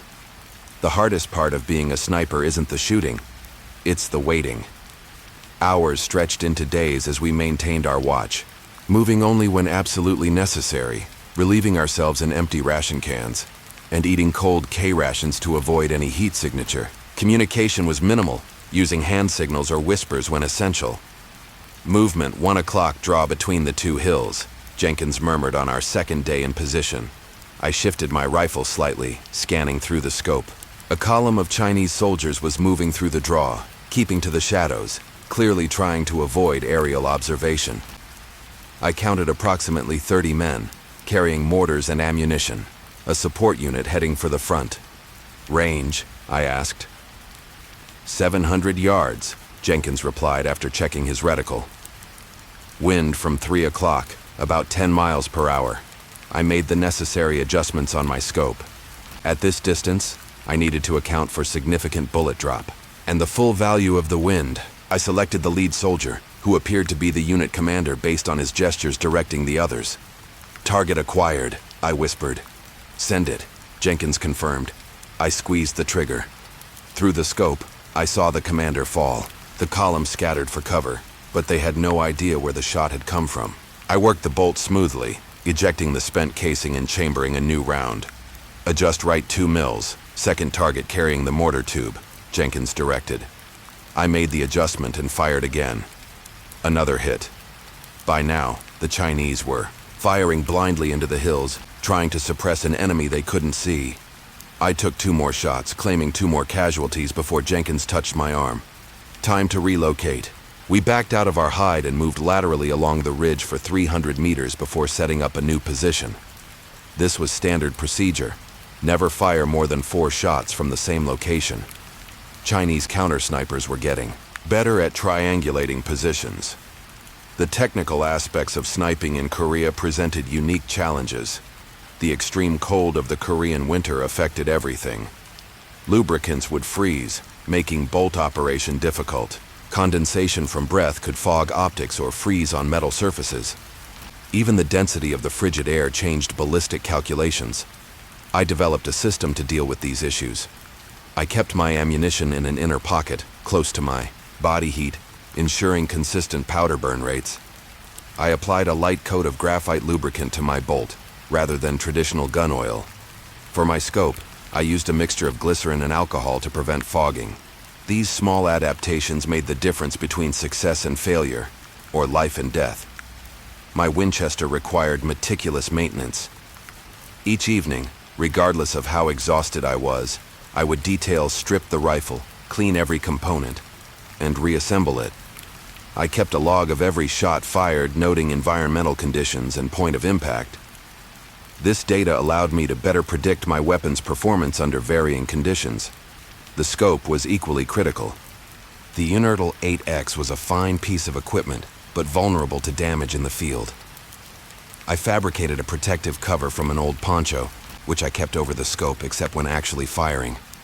Before each shot, I'd check the mounting, screws for any looseness that might affect zero. As spring arrived, bringing warmer temperatures but torrential rains, new challenges emerged. Mud became the enemy, capable of rendering a precision rifle useless. Humidity and moisture threatened optics and ammunition. I carried silica packets salvaged from equipment crates, placing them in my ammunition pouch and around my scope when not in use. On May 17, 1951, Jenkins and I received orders to support an infantry push near the Huachan Reservoir. Chinese forces had established fortified positions on a series of hills designated Objective Baker. Our mission was to eliminate any heavy weapons crews or command elements we could identify, preparing the way for the infantry assault. We moved into position under cover of darkness, reaching our selected hide site 2 hours before dawn. Rather than constructing a traditional hide, we opted for a position in a bombed-out building that offered both concealment and a commanding view of the objective. The partially collapsed walls and roof would mask our silhouette while providing firing ports through existing battle damage. Perfect spider hole, Jenkins commented as we settled in, referring to the sniper slang for an urban hide. We laid out our equipment methodically. Primary weapon, my Winchester with 47 rounds of match-grade ammunition. Secondary, an M1 carbine with 3 magazines for close defense. 2 fragmentation grenades, a .45 caliber pistol, 2 canteens of water, and K-rations for 3 days. A single radio for emergency communication with our company command. As dawn broke, we began our surveillance. Through my scope, I could see extensive Chinese trench networks on the hills, with bunkers at strategic points. Several heavy machine gun positions were visible, their distinctive silhouettes recognizable even at this distance. Primary targets are the HMGs, I told Jenkins. Secondary are any officers or radio operators. Jenkins nodded, adjusting his M49 spotting scope. First MG nest at bearing 045, range 850. I found the position in my scope. A Maxim-type heavy machine gun with a 3-man crew. At 850 yards, this would be at the extreme effective range of my rifle. The morning air was still relatively calm, but I'd need to account for significant bullet drop. Elevation? I asked. Dial 14 minutes up, Jenkins replied after consulting his ballistic chart. I made the adjustment and settled into my shooting. Position. The machine gunner was partially obscured by the gun shield, but the assistant loader was fully exposed as he fed a belt of ammunition. Targeting the loader, I advised. Send it when ready. I controlled my breathing, found my natural point of aim, and squeezed the trigger. The rifle's report seemed deafening in the confined space of our hide. Hit, Jenkins confirmed. Moving to the gunner.